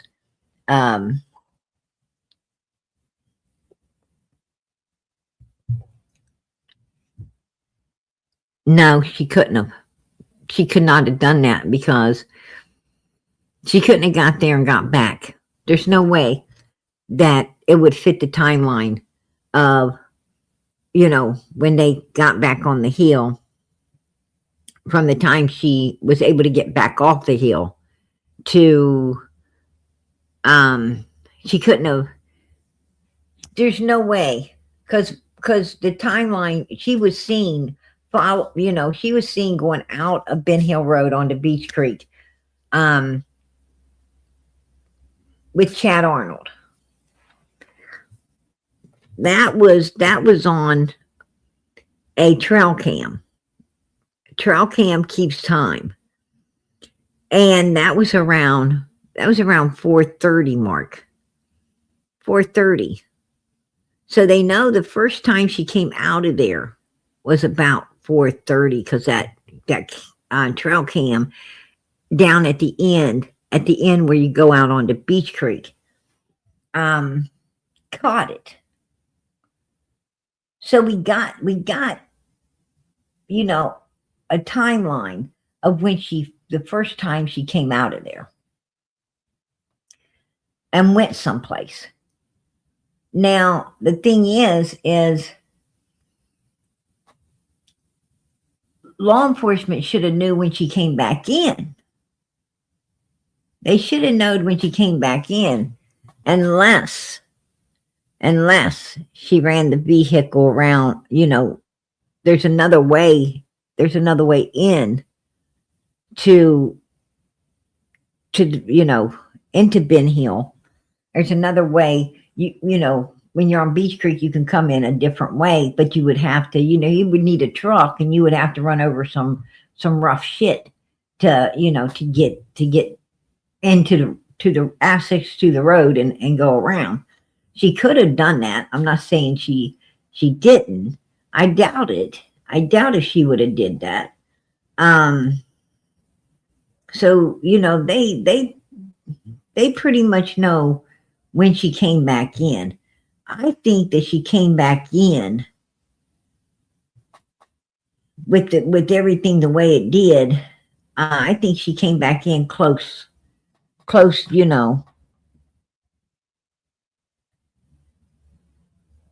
I think she was back in there somewhere around a little bit after 5. That's what I'm estimating. But she lost that time talking with Grandis, filling Grandis in. And that had to have been a good 20, 25 minutes. And by the time she realized that, oh fuck, I need to be gaslighting the boys up. I need to be getting them out here. I need to be calling Donnie. I need to be, she done lost the screen, right? On Found It. She done lost that shit.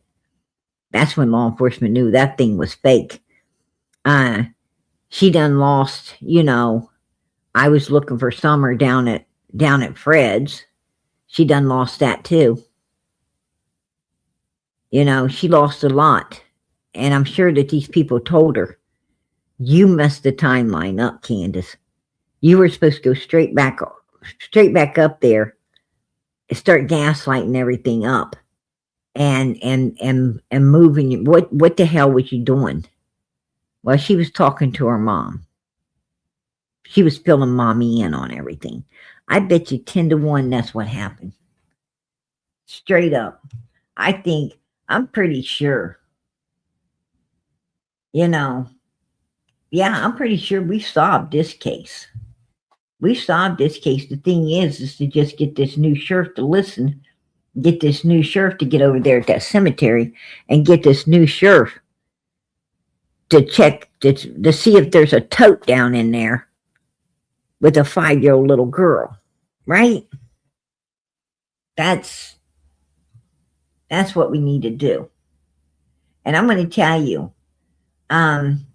there's a lot of strange stuff in Summer's case. There was a lot of people in the know, if you know what I'm saying. Put a 1 in the chat if you agree. There was a lot of people in the know to what happened to Summer.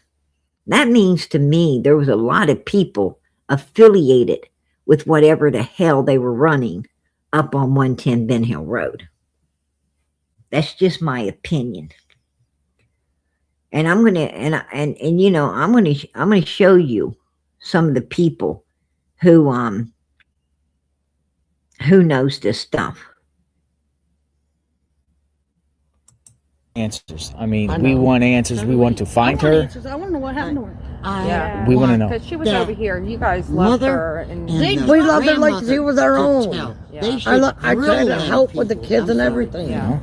I let them spend. Do you think CPS should ever put the boys back in that house? No, not at all. Please, no. No. I appreciate. No. You ever think do you think they'll ever put the boys? No. They knew. They knew exactly what kind of operation was being ran up on Ben Hill Road, right? Put a 1 in the chat if you agree. Put a 1 in that chat if you agree. They know exactly what kind of operation was being ran up there. I mean, you don't stand there and say, no,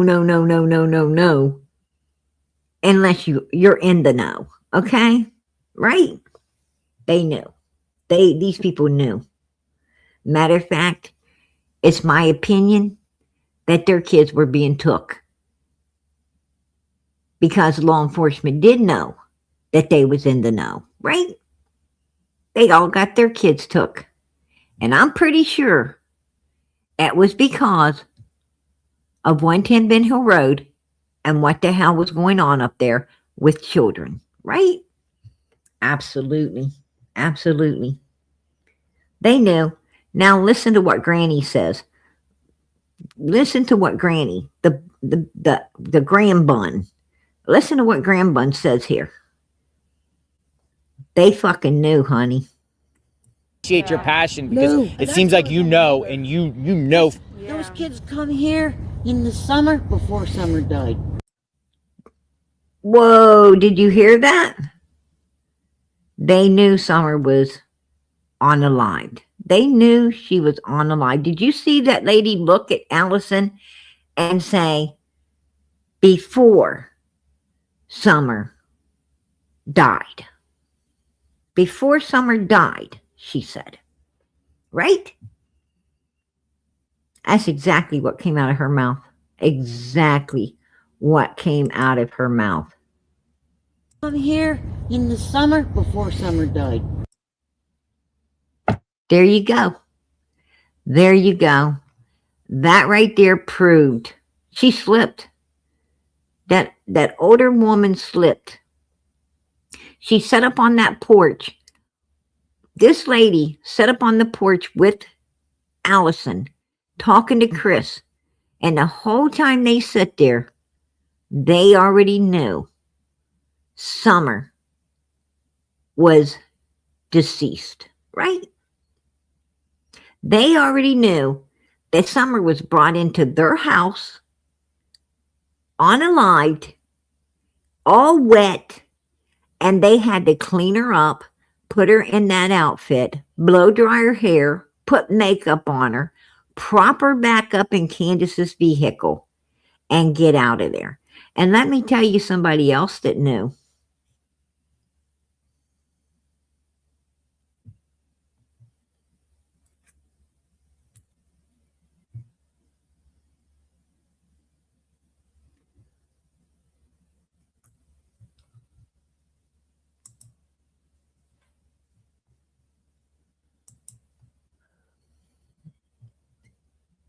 Right here, I know for a fact I seen her and told FBI and TBI, oh, now you've seen her. So why did they even bother to look at the camera footage? This is Leslie. This is Leslie lying. This is Leslie lying. Right? Remember she was up there with Chris too? And Leslie said she was willing to make a false statement of seeing Summer alive on June 15th, 2021, when she wasn't even at Allison's house. Right? She wasn't even there. Graham Bunn wasn't at Allison's house.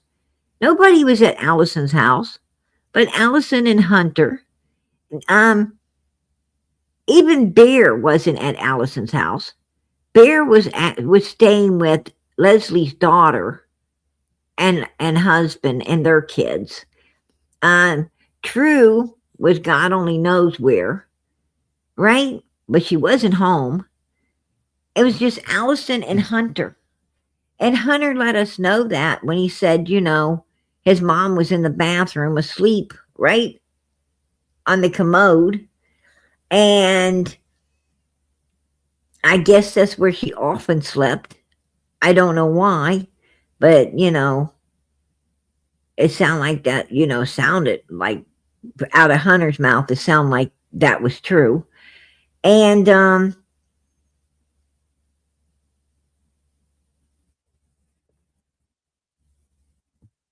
he went with Candace. And when they got back, let me play this. Pulls up that morning. Had to have been like around 11, right? Okay. Or 10 or... No, just from your memory, not from Mom's I think memory. it was at least 10 because I was up all night. And it could be wrong, too. It was at least 10 because he'd been up all night. No, he hadn't been up all night, because if he'd have been up all night, when he got dropped off, he wouldn't have been able to stay up all day and go to another ball field and hang out with this girlfriend. And we know that they didn't get back from the ball field until really, really, really super late. If Hunter even came back to Allison's house at all that night, because his girlfriend's mom allowed him to stay at her house with her daughter, right? So we don't even know if he returned home that night, but there's no way he could have ran. No way he could have ran two consecutive days with no sleep. Oh, hell no. Absolutely not. He couldn't have done that. If he was up all day the day before and all night, there's no way he would have been able to hang out all the way again a whole day without crashing. At some point you're going to crash. There's just no way. Trust me. I know what it's like to do without sleep. And after 48 hours, you're done. You're done. That's it. 48 hours, there's no way in hell. No way in hell he was going like that.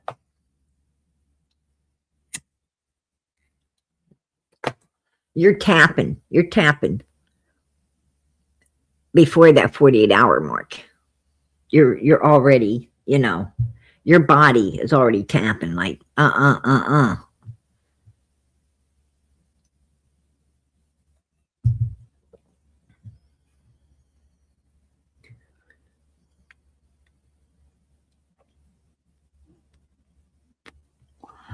His ass came in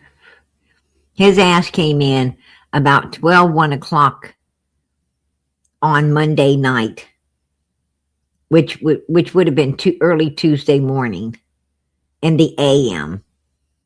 And he crashed, and he got up and was waiting for Candace to make that call. He already knew he was going to get that call. He had been up. The thing is Hunter lied.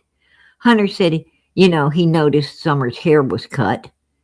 That's a lie, because there is actually a picture of him up on the hill standing behind Summer after her head was shaved, right? After her head got shaved. He was right behind her in the picture. I have that particular picture. The reason that you don't see Hunter's face in the picture is because I had to crop that out back 4 or 5 years ago. I had to crop it out, but I do have that picture somewhere, and it's definitely him behind Summer in the picture. That is true.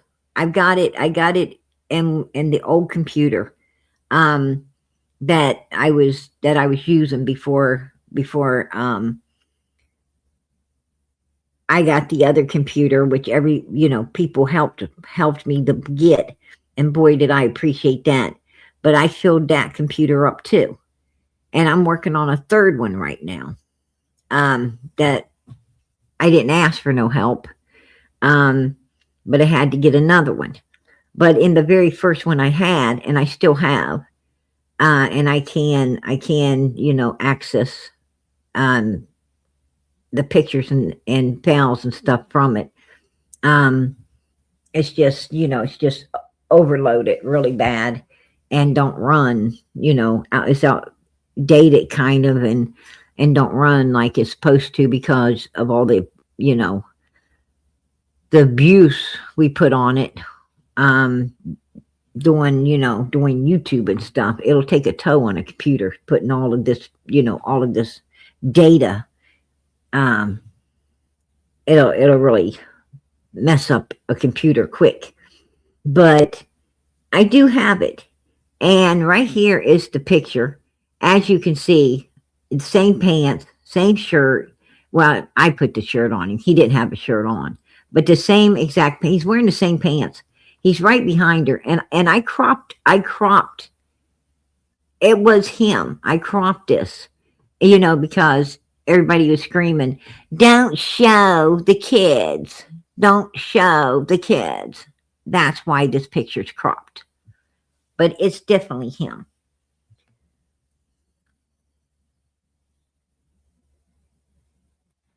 And he said, I didn't know they cut her hair. Yes, he did. And yes, he was up on the hill. And yes, he was still hanging with Candace and Donald and them. Hunter was still getting groomed by some very evil people. Right? Okay, so let's just kind of put that right there, okay? Because like you said, you're not good with times right now. Yeah, okay. I really just don't pay attention to time. Straight up. Okay, so then what happened? No, that's Hunter. That's definitely Hunter behind Summer. That is Hunter right there behind Summer. Yep, it sure is. That's the same kid. Dom Wells is not that big. Dom Wells isn't this big. Take a look at Dom Wells' pictures. His arms is not that big. His legs are not that big. And not only that, but Dom Wells has got a bunch of tattoos. There's no tattoos here. This is Hunter. And then, like I said, I dapped up, we went inside, talked about it. And then she said, you want to go fishing summer? I said, do you care if I come with? Because it's summer. And I treated her like a little sister. Right. And she said, you got to ask Allie. Okay. But she calls her Candy or Candace. And then she calls her Allie or Allison. Okay, so she asked you, do you want to go fishing? No, I asked if I could come with because Summer was going. Got it. And she says, ask your mom. Yes. And what did you do? I went to ask her. She said that's fine because there's no problem with going fishing for a little bit and come back. Sure. And what was, when you first saw Summer that day, what was your impression? It's just how it usually is. Just like, yay, she's over here. I mean, I don't know. What draws you to Summer and what draws her to you? I mean, I think it's because I show her a lot of attention. Oh, interesting. Like, yeah. Not weird attention, but I show her attention. Why would he have to mention that?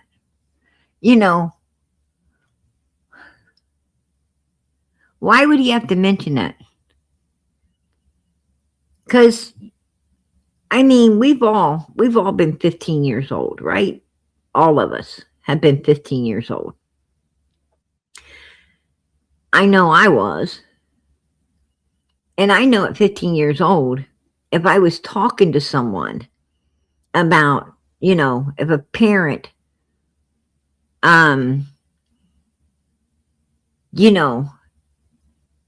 or a nosy neighbor or something, or other family said, hey, why does that little kid always like to be around you? Right? Why does that little kid like to always be around you? I would have told him.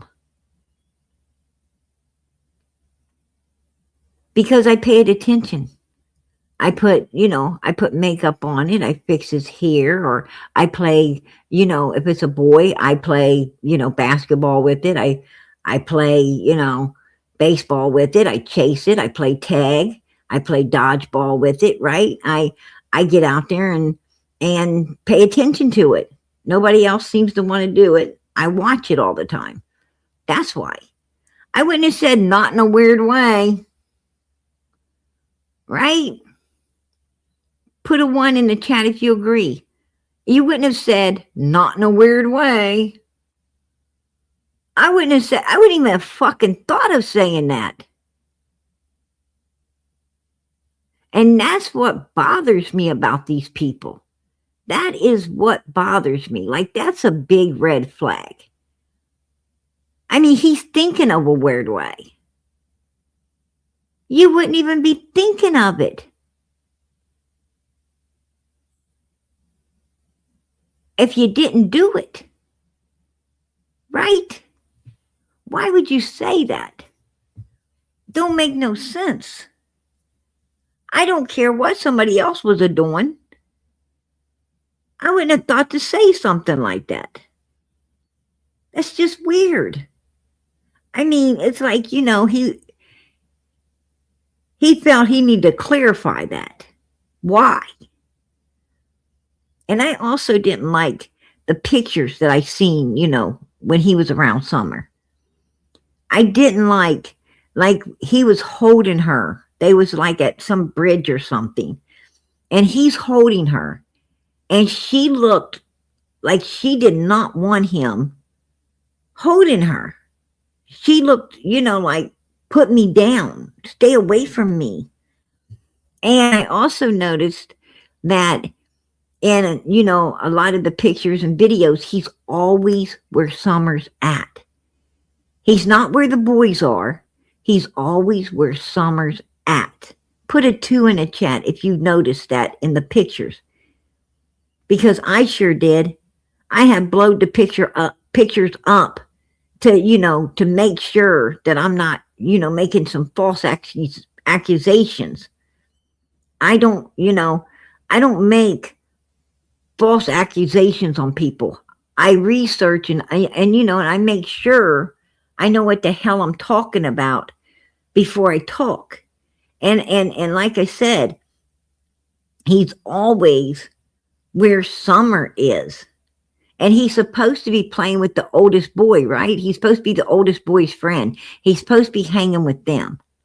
But he's always hanging around where Summer's at. And that's weird. Like right there in this picture, where Summer's at. Right? Like he has an infatuation with Summer. Which is strange, if you ask me. No, I get it. Miss Robin shows her a lot of attention too in church.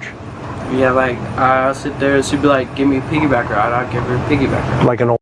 And Robin didn't say, not in a weird way.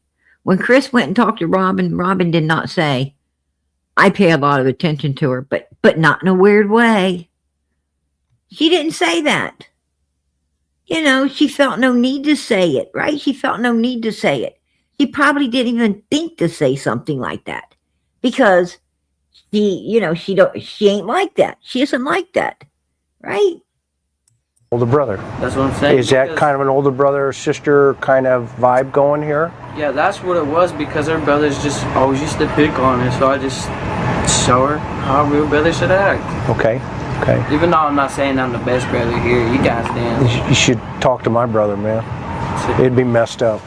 But I was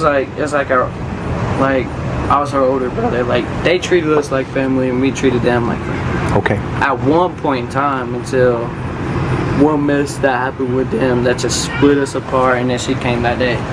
Okay. See, he's lying. He's lying. There's proof he was right up on the hill.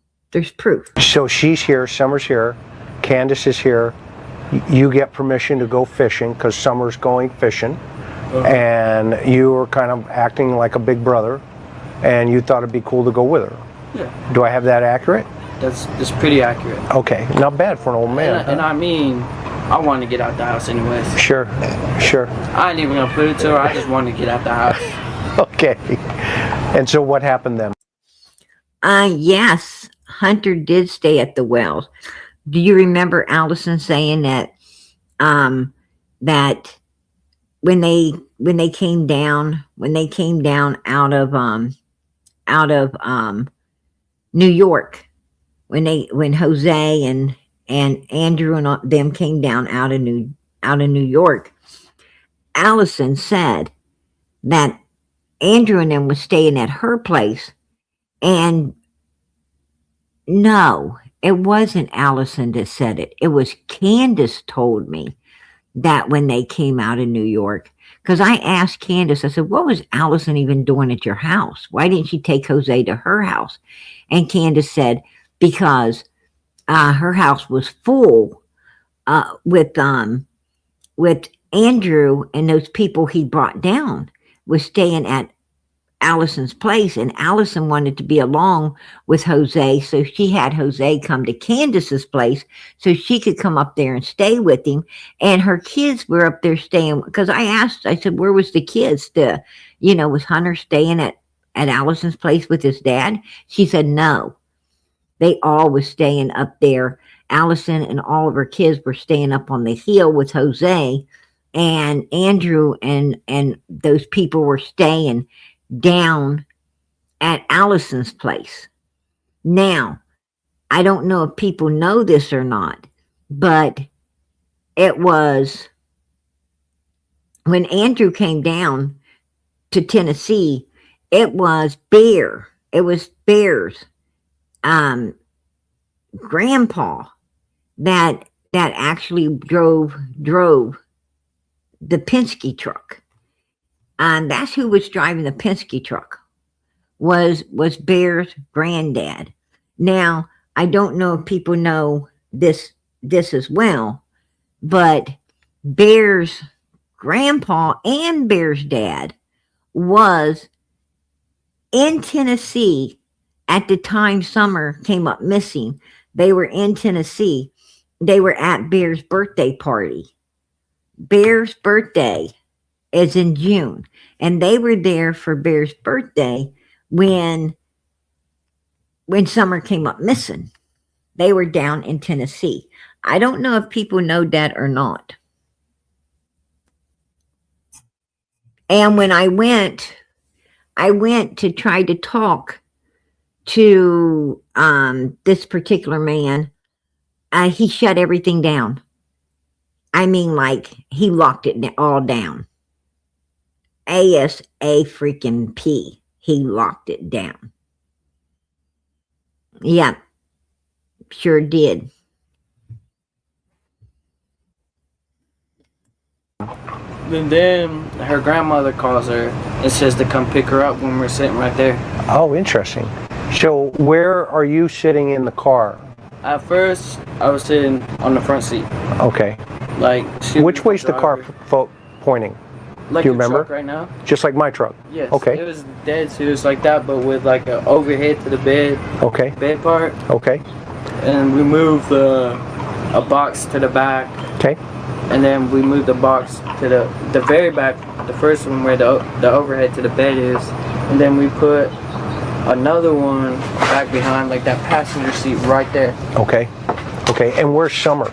Summer, she is on the driver's side, in the back seat. Okay. Was there any milk or anything like that in the car at that time? Not until we got the price list, which was like I think it was a few hours later. Okay, got it. Okay. Was there any other stuff in the car? Nah, there was just boxes and like TVs in the back and everything. How was Summer acting about going fishing? Well, she gets excited because she likes to fish and swim. She's a little kid. She's energetic. Okay. And how's she dressed? Do you remember?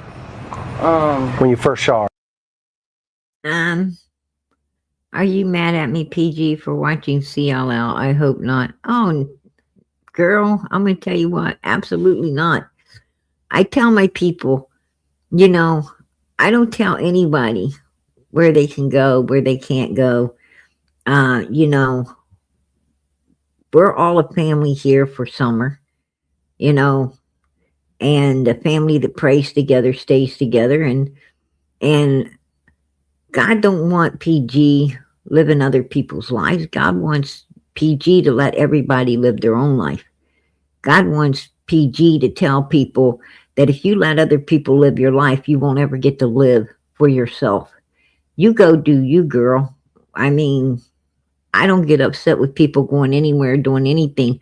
I get upset when people go other places and, you know, and talk about me badly. That upsets me. That upsets me. You know, I don't, you know, I don't do nothing to anybody to cause people to go elsewhere. You know, what I'm saying is you should never, you know, say bad things about people just because you want to fit in. You know, a lot of people will, a lot of people do. You shouldn't, you know. And you know, some people maybe they, you know, maybe they don't know me as well as I think they do, you know. Maybe they haven't paid attention. Maybe they haven't paid attention to how long I've been out here and how hard, you know, and how dedicated I've been to this case and other cases as well, other missing kids cases as well. But, you know, I would think by this time everybody would understand, you know, that I'm here for all the right reasons. They would understand that, you know, you know, pick a lie that I've told you. Tell me one lie that I've ever told you.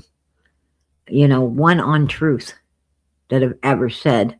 Matter of fact, I stop lies. I don't start them. I don't tell them. I stop them because they're not going to help any missing child's case. If I know that something's a lie, I'll call it out. And, you know, not just in Summer's case, but anybody's case. Because only the truth's going to bring them babies home, right? Only the truth's going to bring them home. And I work super hard to do what we do. And I do my best. I do my best. You know, when I leave here, I know I've done my best. I always feel I could have done more, right? People always feel like they could have done more. And you know, that's just, you know, that's just how life is. You're always thinking you could have did better, done more. I don't know, you know, I don't know if I could have or not, because I can't go back in, you know, back in the past. I can only move to the future. And, you know, and I am pretty hard on myself. You know, I've always been my own biggest critic. You know, so I'm always thinking I could do better. I could do more. You know, I don't need anybody, you know, beating me up. I beat myself up good enough. But, I don't do anything to, you know, to warrant people going elsewhere and, you know, saying really bad stuff about me. I don't care where anybody goes. But I would appreciate, you know, they don't join in with a mob, you know, that's congregated together to hate on PG. You know, I don't feel I deserve that hate. I don't deserve that I deserve that kind of hate. I don't think I deserve that stuff, you know. But I mean, if you want to be there and just listen and talk about whatever they're talking about and keep it professional and you know, I say go, you know. New stuff's always coming to light. I mean, you know, each creator gets different people. Like Justin, he got Jose, right? We got Marlena, we got, Fred, we got Laura, we got Dawn and Candace. Different creators get different people. And, and it pays to go to the different ones, because you can learn more and add more to the puzzle if you go and listen to the different creators, because like I said, we're all getting bringing in information, and a lot of times we're bringing in different information by different people, and even I'm interested, like when Jose was at Justin's, I was interested in hearing all of that, so that I could add it to the research that we were already doing, and figure out if it could help Summer's case in any way, to be solved. Was he saying anything that could actually help us find her, bring her home, get justice for her? And I go to other places myself. How could I tell anybody else not to? And I'm all for supporting everybody that's trying to do what's righteous, for these missing children. But if they got a mob in there, going crazy, on a hate train, I sure wish my people wouldn't jump on it. Because that makes me feel betrayed. I feel betrayed, but I have to say it is what it is. At the end of the day, I got to say, Lord, it is what it is, but I mean, like over at Brooks, when Pam was in the chat talking all of her crap, I seen somebody, I didn't expect to be talking about me. And that was hurtful. I don't watch Brooks. But I seen, proof. Somebody sent me proof that this particular person was talking about me. And I didn't bring it out here because this ain't where it belongs. I did message the person that it came from. I did message them. I did send them the proof that I was sent, that that they were seen there, and they was being going along with these people, like PG done something wrong. I didn't do anything wrong. And it hurts when people are so quick to judge you. Especially when these people, should know you. They've been with you so long, they should know you. And that just tells me that, they didn't take the time.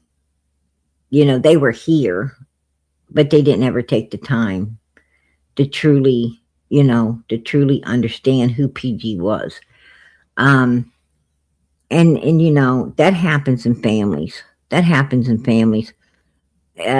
Parents can have 10 kids, right? They can have 10 kids.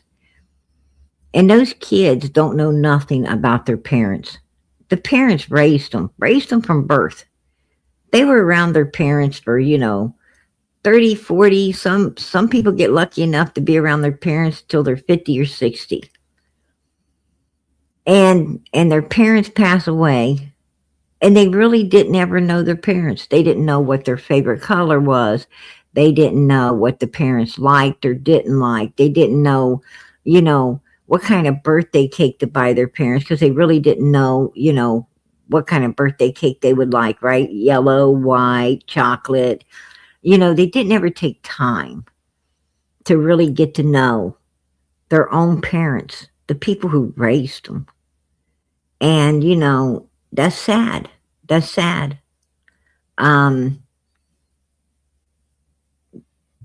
didn't, you know, they didn't know nothing about their parents' childhood, how they were raised, how they got along with their family, if they even did, you know. They knew nothing about, you know, the history of the two people who brought them into this world, gave them so much before leaving. And, you know,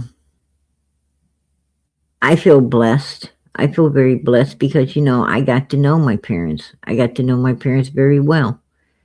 You know, I took the time. It takes time to get to know someone.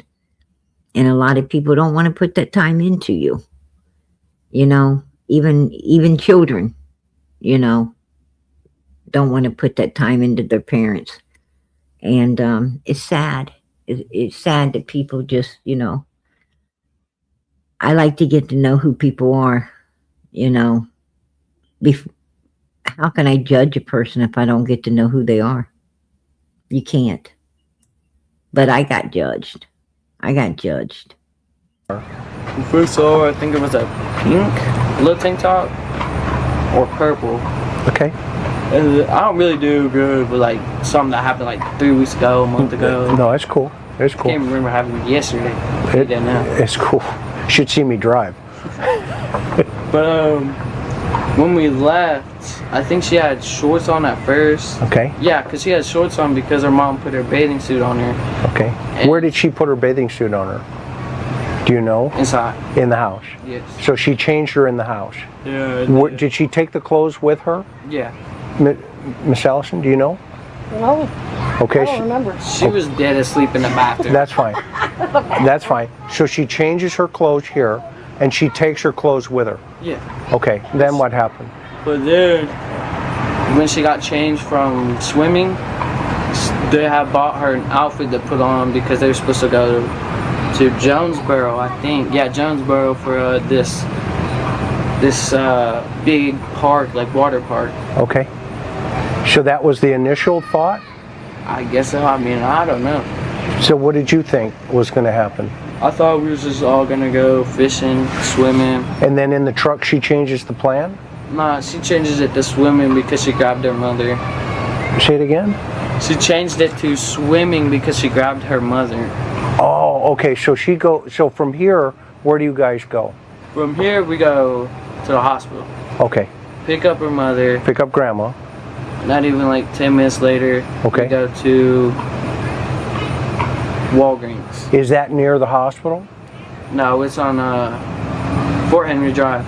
Okay, so it's the Walgreens by the Warrior Park? Yeah. That one as you come out and it's right there? Yes. Okay. So they said 35 minutes. Okay. So we could have been, that could have all took 35 minutes or more. Okay.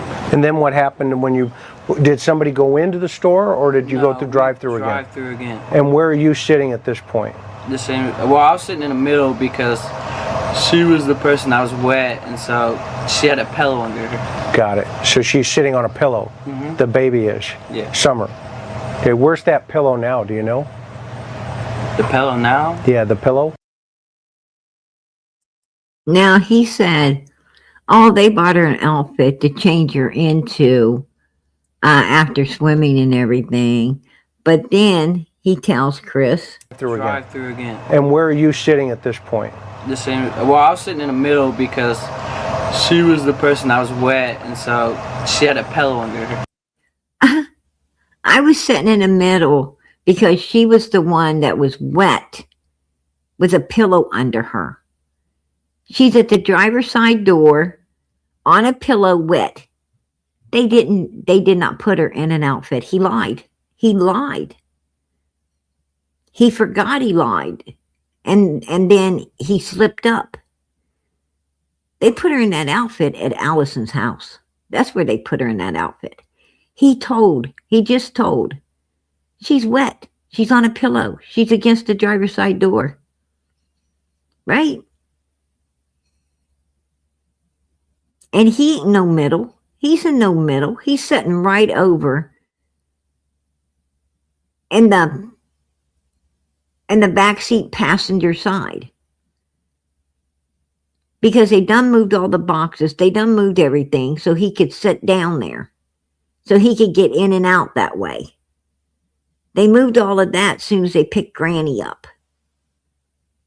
But he wants to put himself back in the middle because there's supposed to be boxes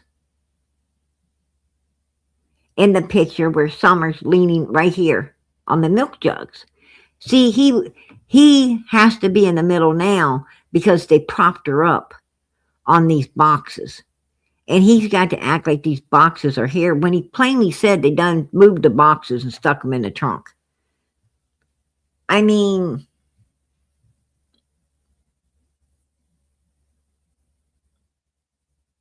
we pick up Grandma, we stick the boxes and everything in the trunk so I can get in and I can sit down comfortably behind Grandma. And Summer is over behind her mother on the driver's side. Then we go to Warriors, to the swimming hole. We go. Got it. So she's sitting on a pillow. The baby. From the hospital, we go to a couple smoke shops. Then we go to Walgreens, drop off the prescriptions. We go to Warriors Path. We go to the swimming hole. And then from there, we go back over to Walgreens, which Summer's on a pillow, wet, against the door. And then nobody's seeing her. Nobody's seeing her because she's all wet, all unalive by the door. And then they go to Sonic's. She's still wet against the door. And then they go to the store. She's still wet, unalive against the door. That's why he's freaking out, because he's sitting in the back seat with someone that isn't no longer with us. And it's freaking him out. And then they go to Allison's house and they have to take her in and put this new outfit on her and clean her up and everything, and then take her out there and put the boxes back in, jam up the milk jugs, and prop her up like they did, right? They propped her up like you know the song, prop me up beside the jukebox. Well, they propped her up beside the milk. And they staged her. And once Candace got closer to the home, she wanted to look like the role model fucking parent that didn't have her daughter in the car, all soaking wet, unalived against the driver's side door of the back seat. She wanted to look like a role model parent that, dried her child up and dressed her child before they left the swimming hole because she didn't want her child to be cold. Because she's a good mommy. And she's going back home now where some big, mean, horrible, evil, dangerous person came up there and abducted her unlived child in the back seat, right? I don't think there's nobody looking for unlived children in the back seat of nobody's car. That's just my opinion. I'll keep it, Candace. Right? This kid couldn't have been in the basement because it didn't ever get off the milk jugs in the car.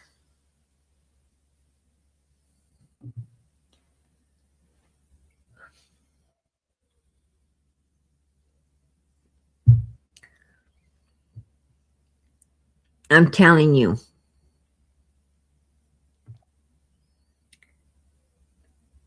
Hunter talked. And when he talked,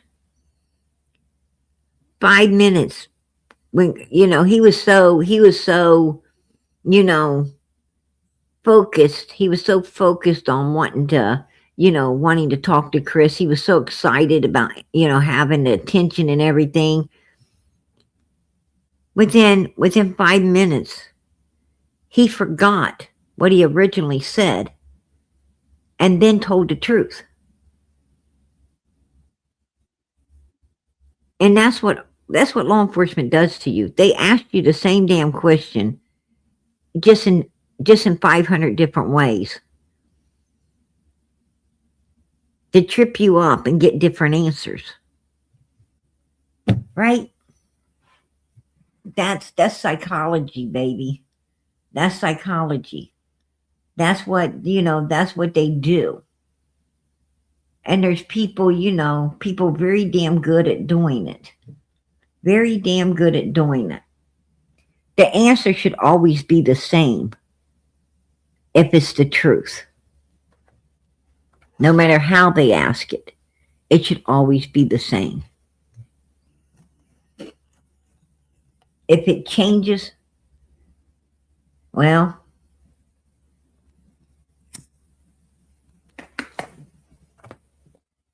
then they know that one or the other's the truth. One or the other, the truth. And then they're gonna add it up and figure out what's most profitable of being the truth. Well, with Candace being a lazy ass and Grandis being no better, we know that wet on the pillow was the truth. That wasn't rocket scientists. That wasn't rocket Summer. Okay, where's that pillow now? Do you know? The pillow now? Yeah, the pillow. I don't even know. I haven't been up to their house in like over a year, to be honest with you. He was up at their house right here. Her hair was just cut in March, the end of March. Her hair was cut the last week of March. You were there. You were there in April. And I tell you how I know you was there in April. Because her hair's already starting to come out a little bit right here. She's got fuzz. It's starting to come out. And they took it down. Like they took it down. They took it completely off. She had nothing but skin on her head. And right here, the hair is already starting, fine hair is already starting to come back. So that tells me he was there in April. Right? And Summer's got blonde hair, so and you're able to actually see some on her head. So that tells me it's already had a week and a half, 2 weeks to grow, to grow out some. And that would have put us into April. Him standing right there behind her. Right? So he's a liar. The boy is a liar. No, that's cool. So from there, where do you guys go?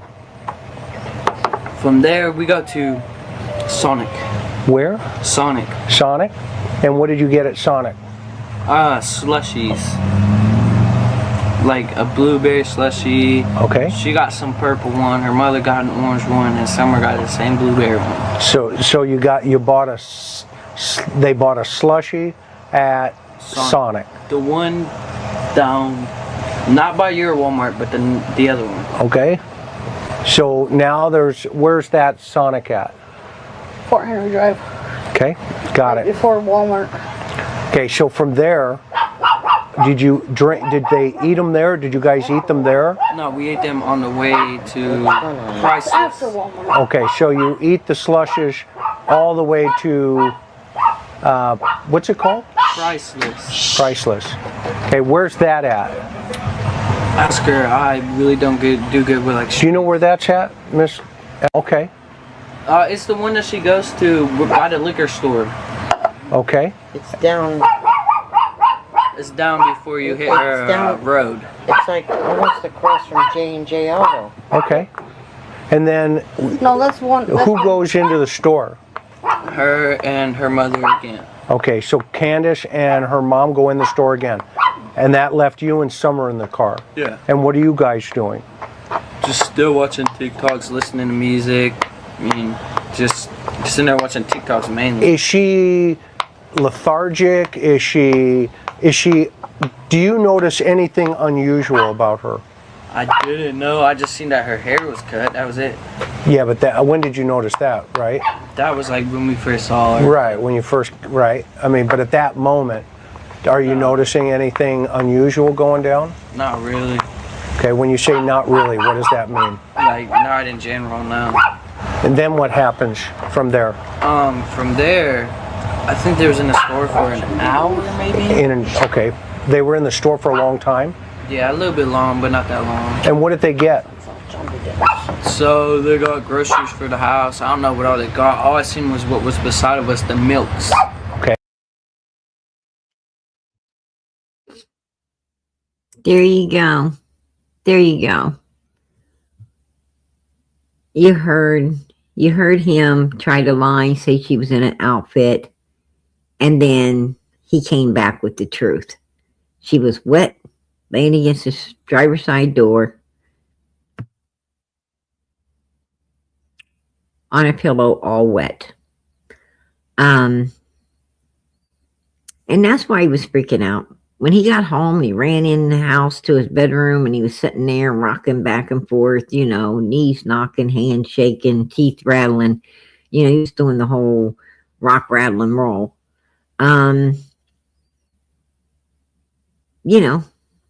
That can do that to you. I mean,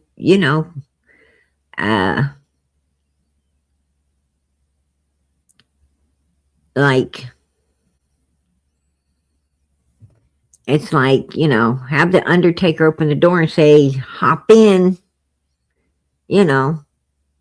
hop on in. Hell no. Hell no.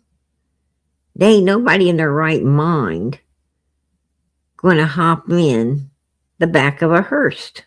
Why? Because everybody knows what's back there. I mean, how would you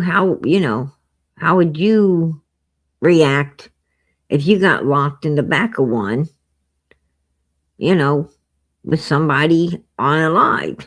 You're going to be pretty shook. You're going to be pretty fucking shook when you finally get out of there. You're going to be shook.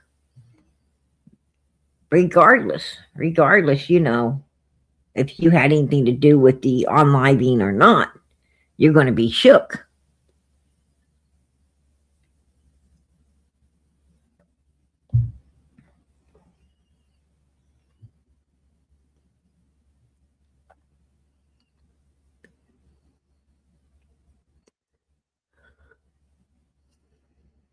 Oh yeah, Chris is brilliant. He got a lot. I got to give him credit. He got a lot of information, for Summer. Absolutely. A lot of information, good information. It really allowed us to piece that puzzle together. And, it helped a lot in figuring out, how that morning really did go. What really did transpire. And why, it allowed us to understand that Grandis's knee was an excuse to go into Kingsport in order to pick up Hunter and her, to go to that swimming hole and do what they did.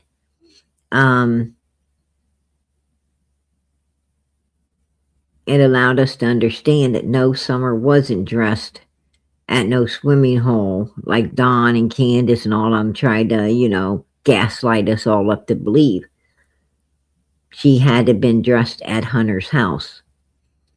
And definitely makeup is on her. Definitely makeup. And why put makeup on? You're not going to put a makeup on a child, unless you're trying to cover something up, right? And there was a lot to cover up there. And I understand. I understand Allison. I'm not going to say I don't, because I do. I understand Allison, not wanting her son to end up in prison for something that, Don and Candace and Grandis planned and pulled her son into, took him out and had him do something, evil and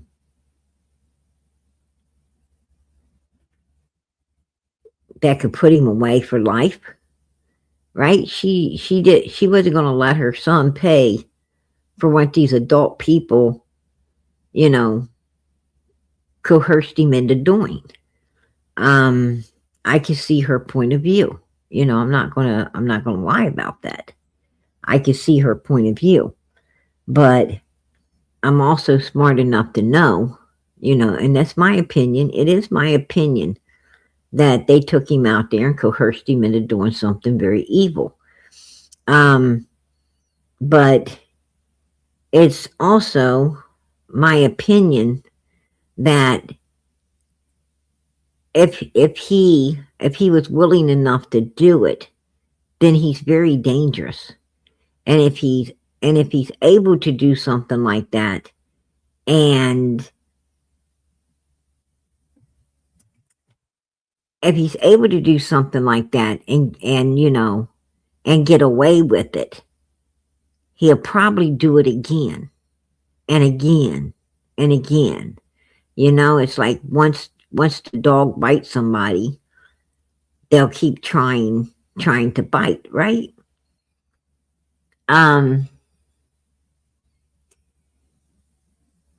It's just the way it is. And I think, I think that it's true. I think that, in my opinion, I think that Hunter had all to do with Leslie. And I think Hunter had all to do with Allison. Right? I think he had all to do with Summer. And I wouldn't be surprised in the future if he had, something to do with someone else. Maybe his girlfriend or somebody else in the future. Once someone can do something like that, because like if Allison would have told the truth and made Hunter own up and pay the price for what he done, he wouldn't have ever probably done something like that again. But because she showed him how easy it was to just keep his mouth shut and get away with stuff,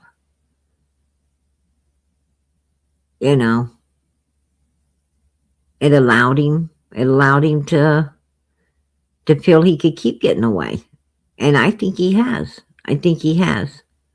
a couple more times. But he'll slip up at some point. He won't get away with it. He'll be sitting in prison. And I think at that point, we might know everything about the full truth of Summer's case, because he'll use it as a bargaining chip. He'll try to use it as a bargaining chip, to not, maybe to save his life or to try to get less time. But I will not be surprised. I won't be surprised, in the future we hear the Hunter unalive someone else and in prison. It won't shock me. It won't shock me at all. I'll say, hey, I expected that. That's my opinion. I'll keep it. once someone, you know, when someone takes a life, it's easier to continue to do so. You know, that's what I'm talking about. And that goes for, that goes for anybody. That goes for law enforcement. That goes for military. It goes for, the first one's the hardest. The first one is the hardest, right? After that, it's nothing.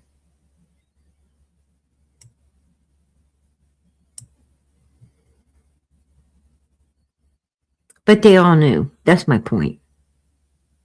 That's my point. Is they all knew. Like Granny back here said.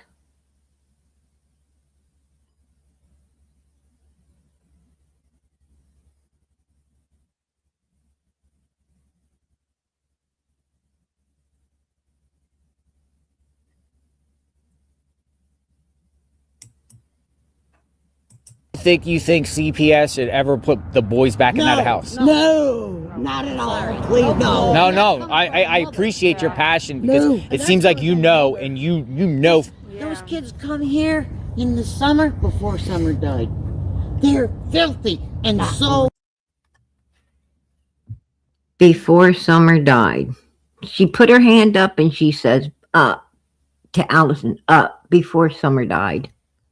Before summer died. They know. They know. We are not dealing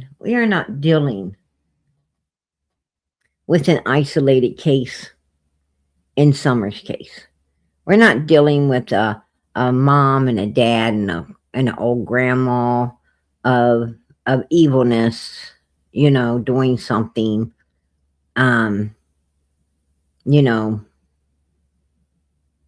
super evil to some children isolated on a hill. We are dealing with a huge group of people who were all affiliated together in some really weird shit.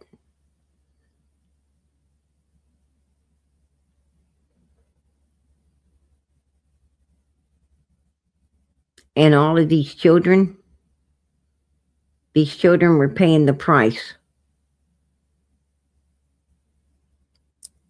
They were paying the price for having these, these evil overseers as parents, grandparents, whatever.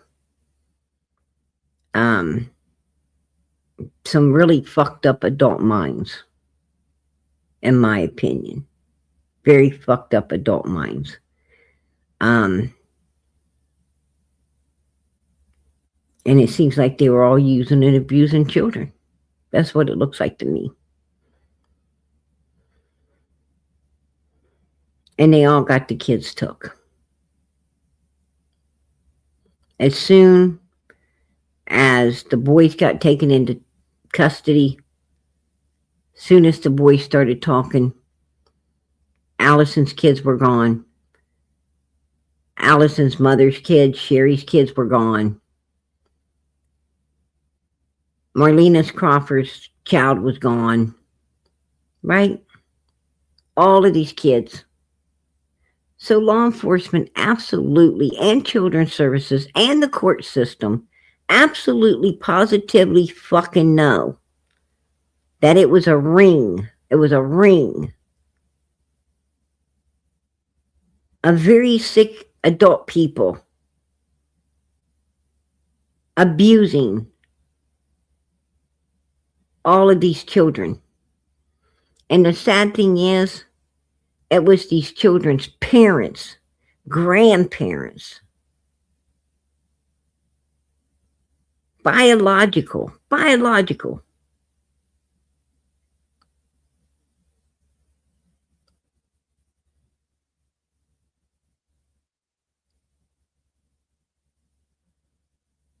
That's disgusting. That's disgusting. It's disgusting no matter how. they came about the child. It's disgusting. But this was their own blood. This is their, this is their blood. This is the ones they're supposed to love and cherish and care about and watch over and keep safe from people like theirself. That was disgusting. The only person that seemed to keep their kids was Jody Sue. Jody Sue was the only one that seemed to keep her children. Right? And they were the suppliers, from my understandings. And that's out of Jody Sue's mouth. That's out of her own mouth. She said, you go over there and you ask Andy what he was given to those kids and selling to Candace to sedate those children so they could be touched. Not just Summer, but other children. That's what she said, right? Absolutely. I heard it with my own ears. I heard it with my own ears. She said it. They were the suppliers.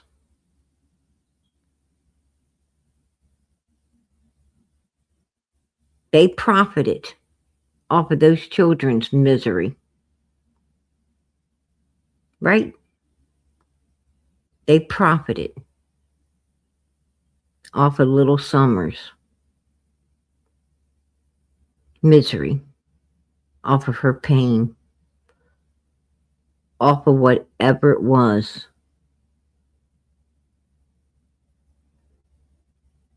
that ended her up being where she is now. And in my opinion, that's heaven, with God and Jesus and all the angels watching over. That's my opinion.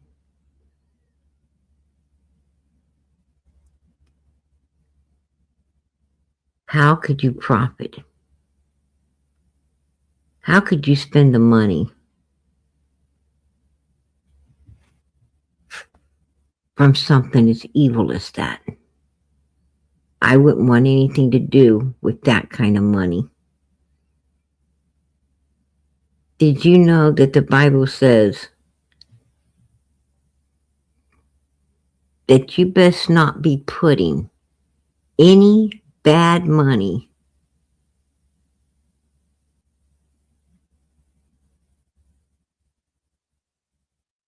in the plate at church?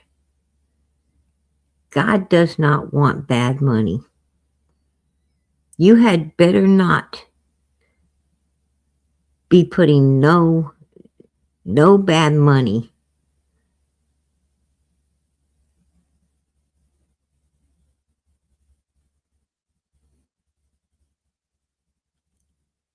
in the plate to help the homeless or the widows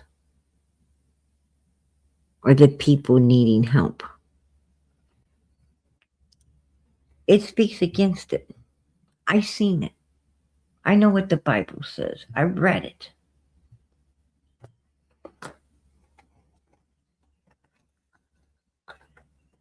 God don't want dirty money. You don't take 10% of that money and help the poor.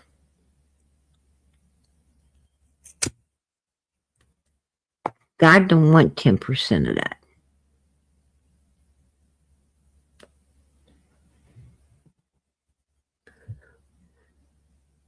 How they sit around and was able to live with themselves, spending money made off of a child's pain and misery, suffering. I don't even fucking know.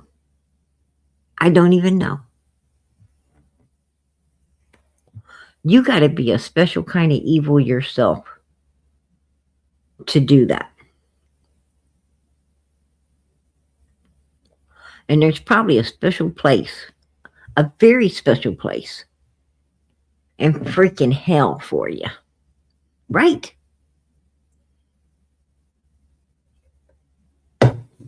Put a 1 in the chat if you believe that. If you believe there's a special place in hell for people who gain off the back of someone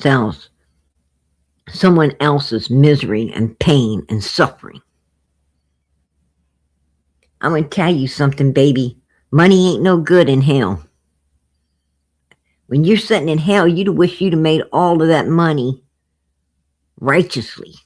You wish you worked 3 fucking jobs and didn't get no sleep before getting your money that way.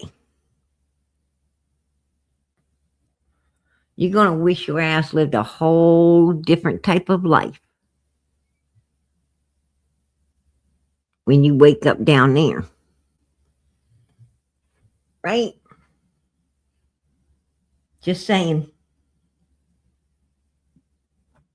Just saying. I wouldn't want to be them. I wouldn't want to be them.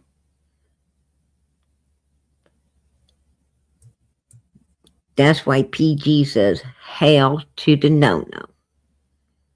Hail to the no-no. We all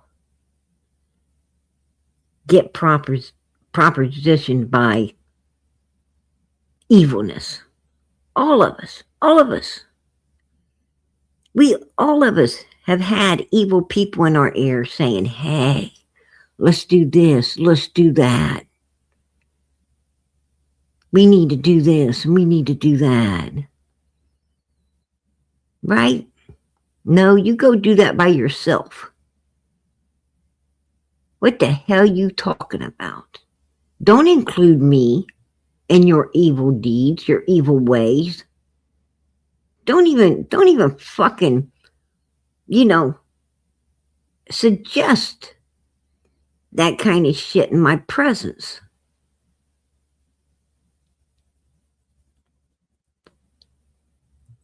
You want to go to hell, you go on your own. Don't try to drag me with you. Because I'm not going. Right?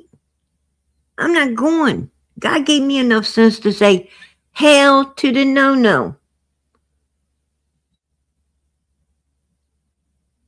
God gave me enough brains to know it's better to live a good life than to sit around and be an evil piece of shit.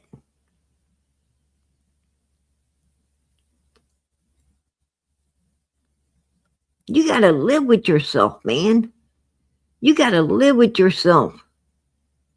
It's hard living with yourself when you're a big old evil piece of shit and you know if something goes down, you're probably going to end up in hell. And ain't no getting out of there. That's your forever life. You wasted this life that ain't worth 2 cents.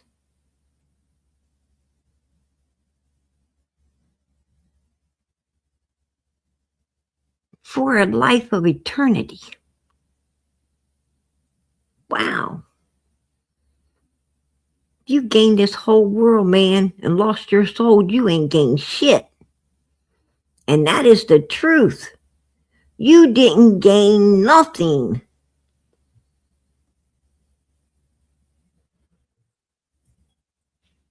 You gaslighted your stupid self. You gaslighted yourself into believing that all that evil shit was worth going to hell for. Wow, really? Get real. Get real. Unbelievable.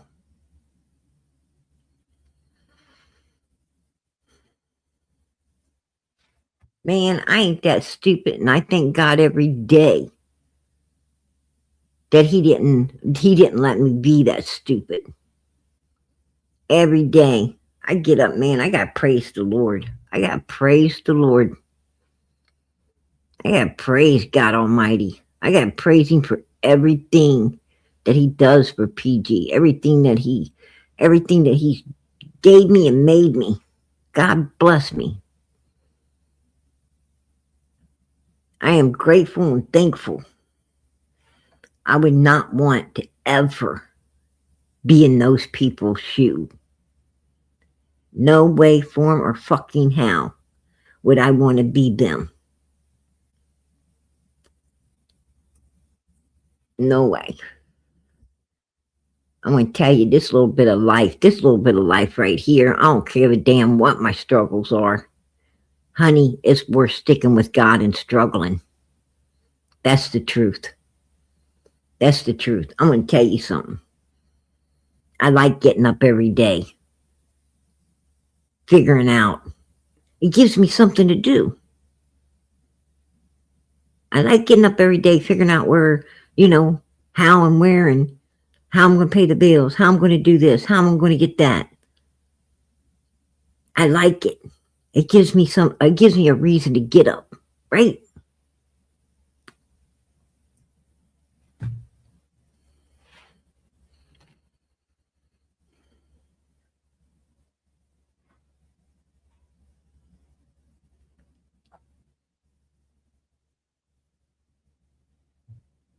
Fuck that easy money. I don't need it. I don't want nothing anyone else has, and I'm not going to do anything evil to get anything. Can't do it. Won't do it. Absolutely not. Because I'm going to tell you something. A lot of people's going to find out that this life wasn't about nothing other than proving to God you could be good enough to live with him forever and ever and ever. To live with him in a place that you ain't going to have these struggles. To live with him in a place where there will be evil no more. That means you're going to be able to open your windows, open your doors, lay down and rest your head and not ever have to worry because you're safe.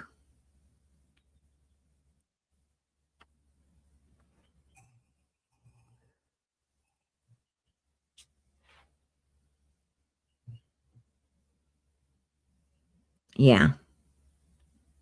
I'm going to stick with God. And if I was those people, I'd sure to hell be telling where that little girl is. I sure would be doing something to get some brownie points with the Lord up there before it's too late, right? Before it's too late. Just saying. And I'm going to tell you something. You think that you wait right up to the day that, that you're about to go out of this world. You think that, I'll wait until that day to use my last breath to tell all about it. God ain't going to want to hear it then, because Jesus said today is the day. Didn't he say that? He said today is the day. Come as you are. Today is the day. I think in order to get in heaven, you got to have some goodness under your belt. You got to have some goodness. You got to have some years of doing what's right. You can't wait up till the last minute. You can't, that's premeditated. You're sitting there premeditating. Hey, I'm going to wait till the last minute. I'm going to do all this evil to the last minute. You think God don't know that you're contemplating against him? You think that God don't know that you're just evil to the core? And you think that you're going to use your last breath to say, forgive me, all this evilness that I did and enjoyed doing and wanted to do. And I had this plan to do exactly what I'm doing. You're going to find yourself in hell more than likely. You're going to find, God's going to be like, you planned this out, man. You should have been being good. Drop. Right?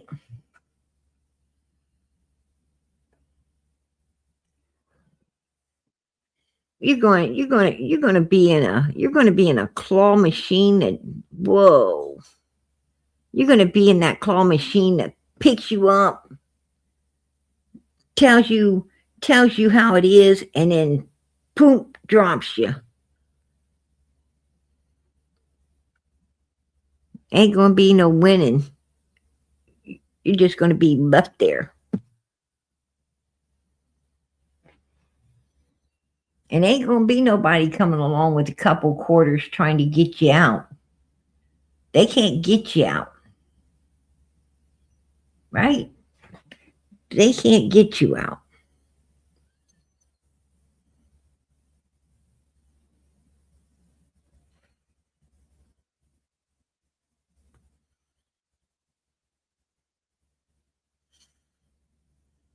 No.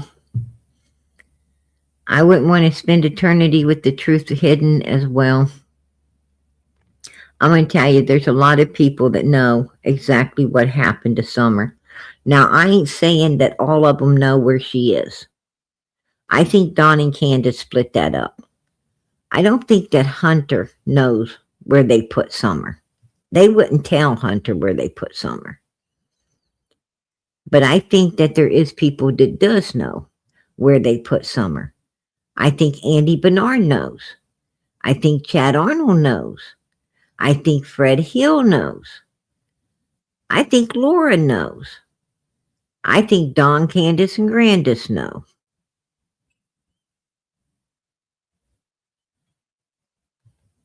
I think quite a few people know.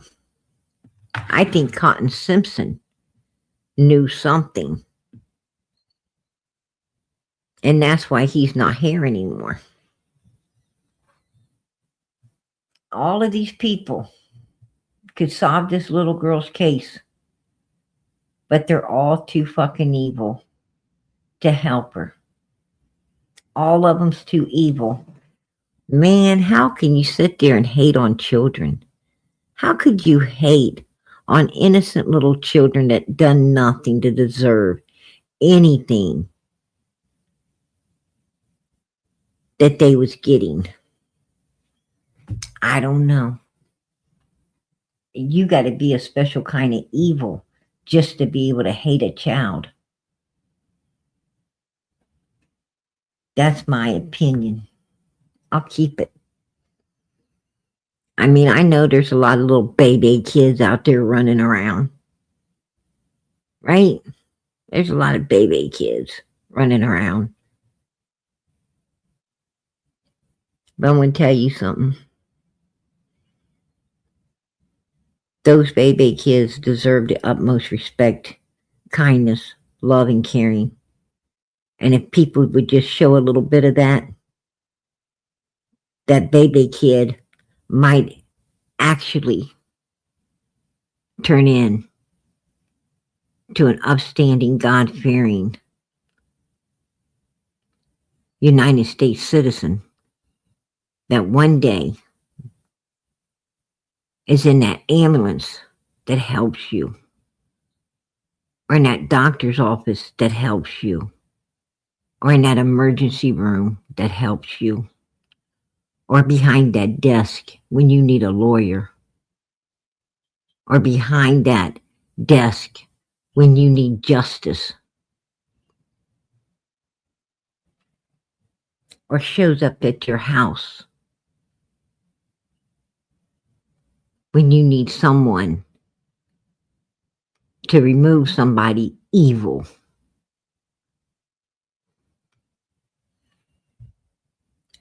Kindness goes a long ways. It goes a long, long ways. Nobody likes evilness. Nobody. Let me tell you something about evilness. Even evil fucking people don't like evil people. Do you think Don, Candace, and Grandis like one another? No. Don, Candace, and Grandis don't like one another. They use one another. They don't even trust one another. Do you think Fred and Laura like each other? No. They were using each other. Do you think they didn't even trust one another? When evil lives in the same house, it doesn't trust. There's no trust in that house. There's no love. There's no anything. These people are just there to use one another for what they can gain out of each other. It's ridiculous. And they sure in the hell don't like anybody else outside that's evil. That's why Fred was running around all the time, on guard. Because he knew his ass was evil and he knew other people were too. And he didn't trust none of them. These people ain't friends. They ain't friends and they damn know it. They don't know what it's like to actually be friends to somebody. They don't know what it's like to actually love and care about someone. They don't know any of that. Fred's living up there in Indiana just to get the hell out of Tennessee. He married Ziggy just to get the fuck out of Tennessee and have a place to be. And she married him to have the extra income. That's how evil works.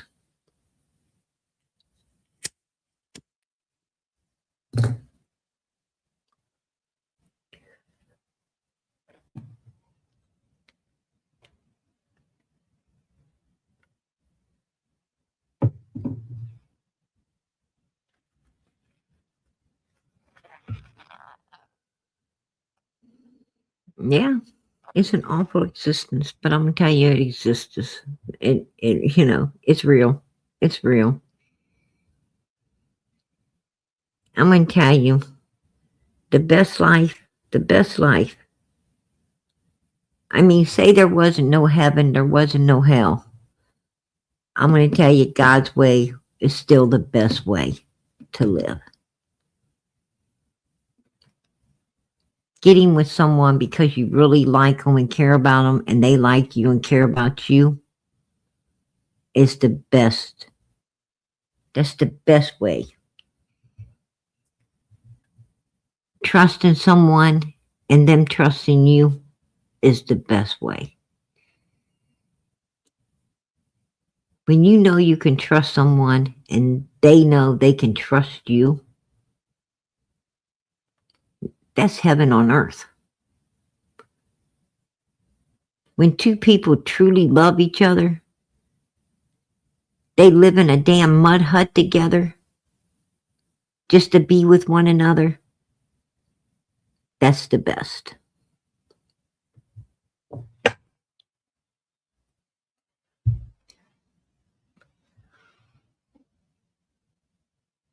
People who actually care, people who actually really care how you're thinking, how you feel, how your day's going. Hey, that's the best.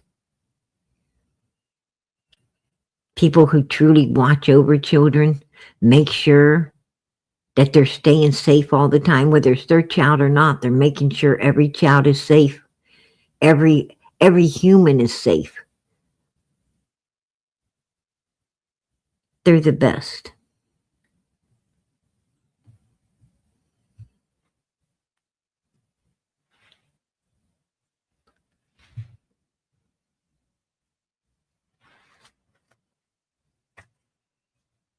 That person is willing to be there when you need them at all costs, even though they got a million other things to be doing and needs to be done. They're right there by you. because they don't give a damn about nothing else. That's the best. But that's righteousness.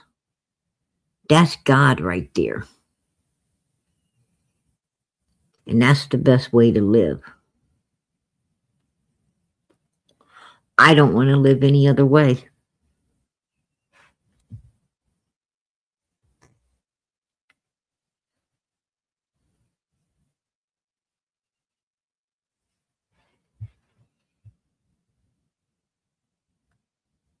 I like people. I like people who are happy for you. Not jealous, not envious, not wishing they had everything you got. I like people that are truly happy when other people have stuff. Overjoyed for them. Even if they don't have anything, they're overjoyed that they do. Because they want to see everybody succeed. They hope one day they succeed too. But they're overjoyed that other people are, even if they ain't. That's the best.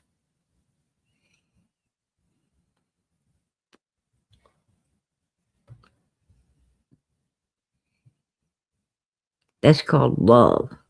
That's called love. The greatest of them all.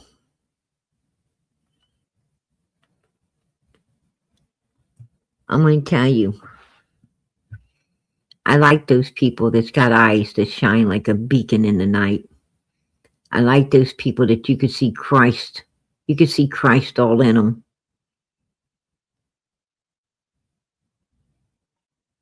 I like those people.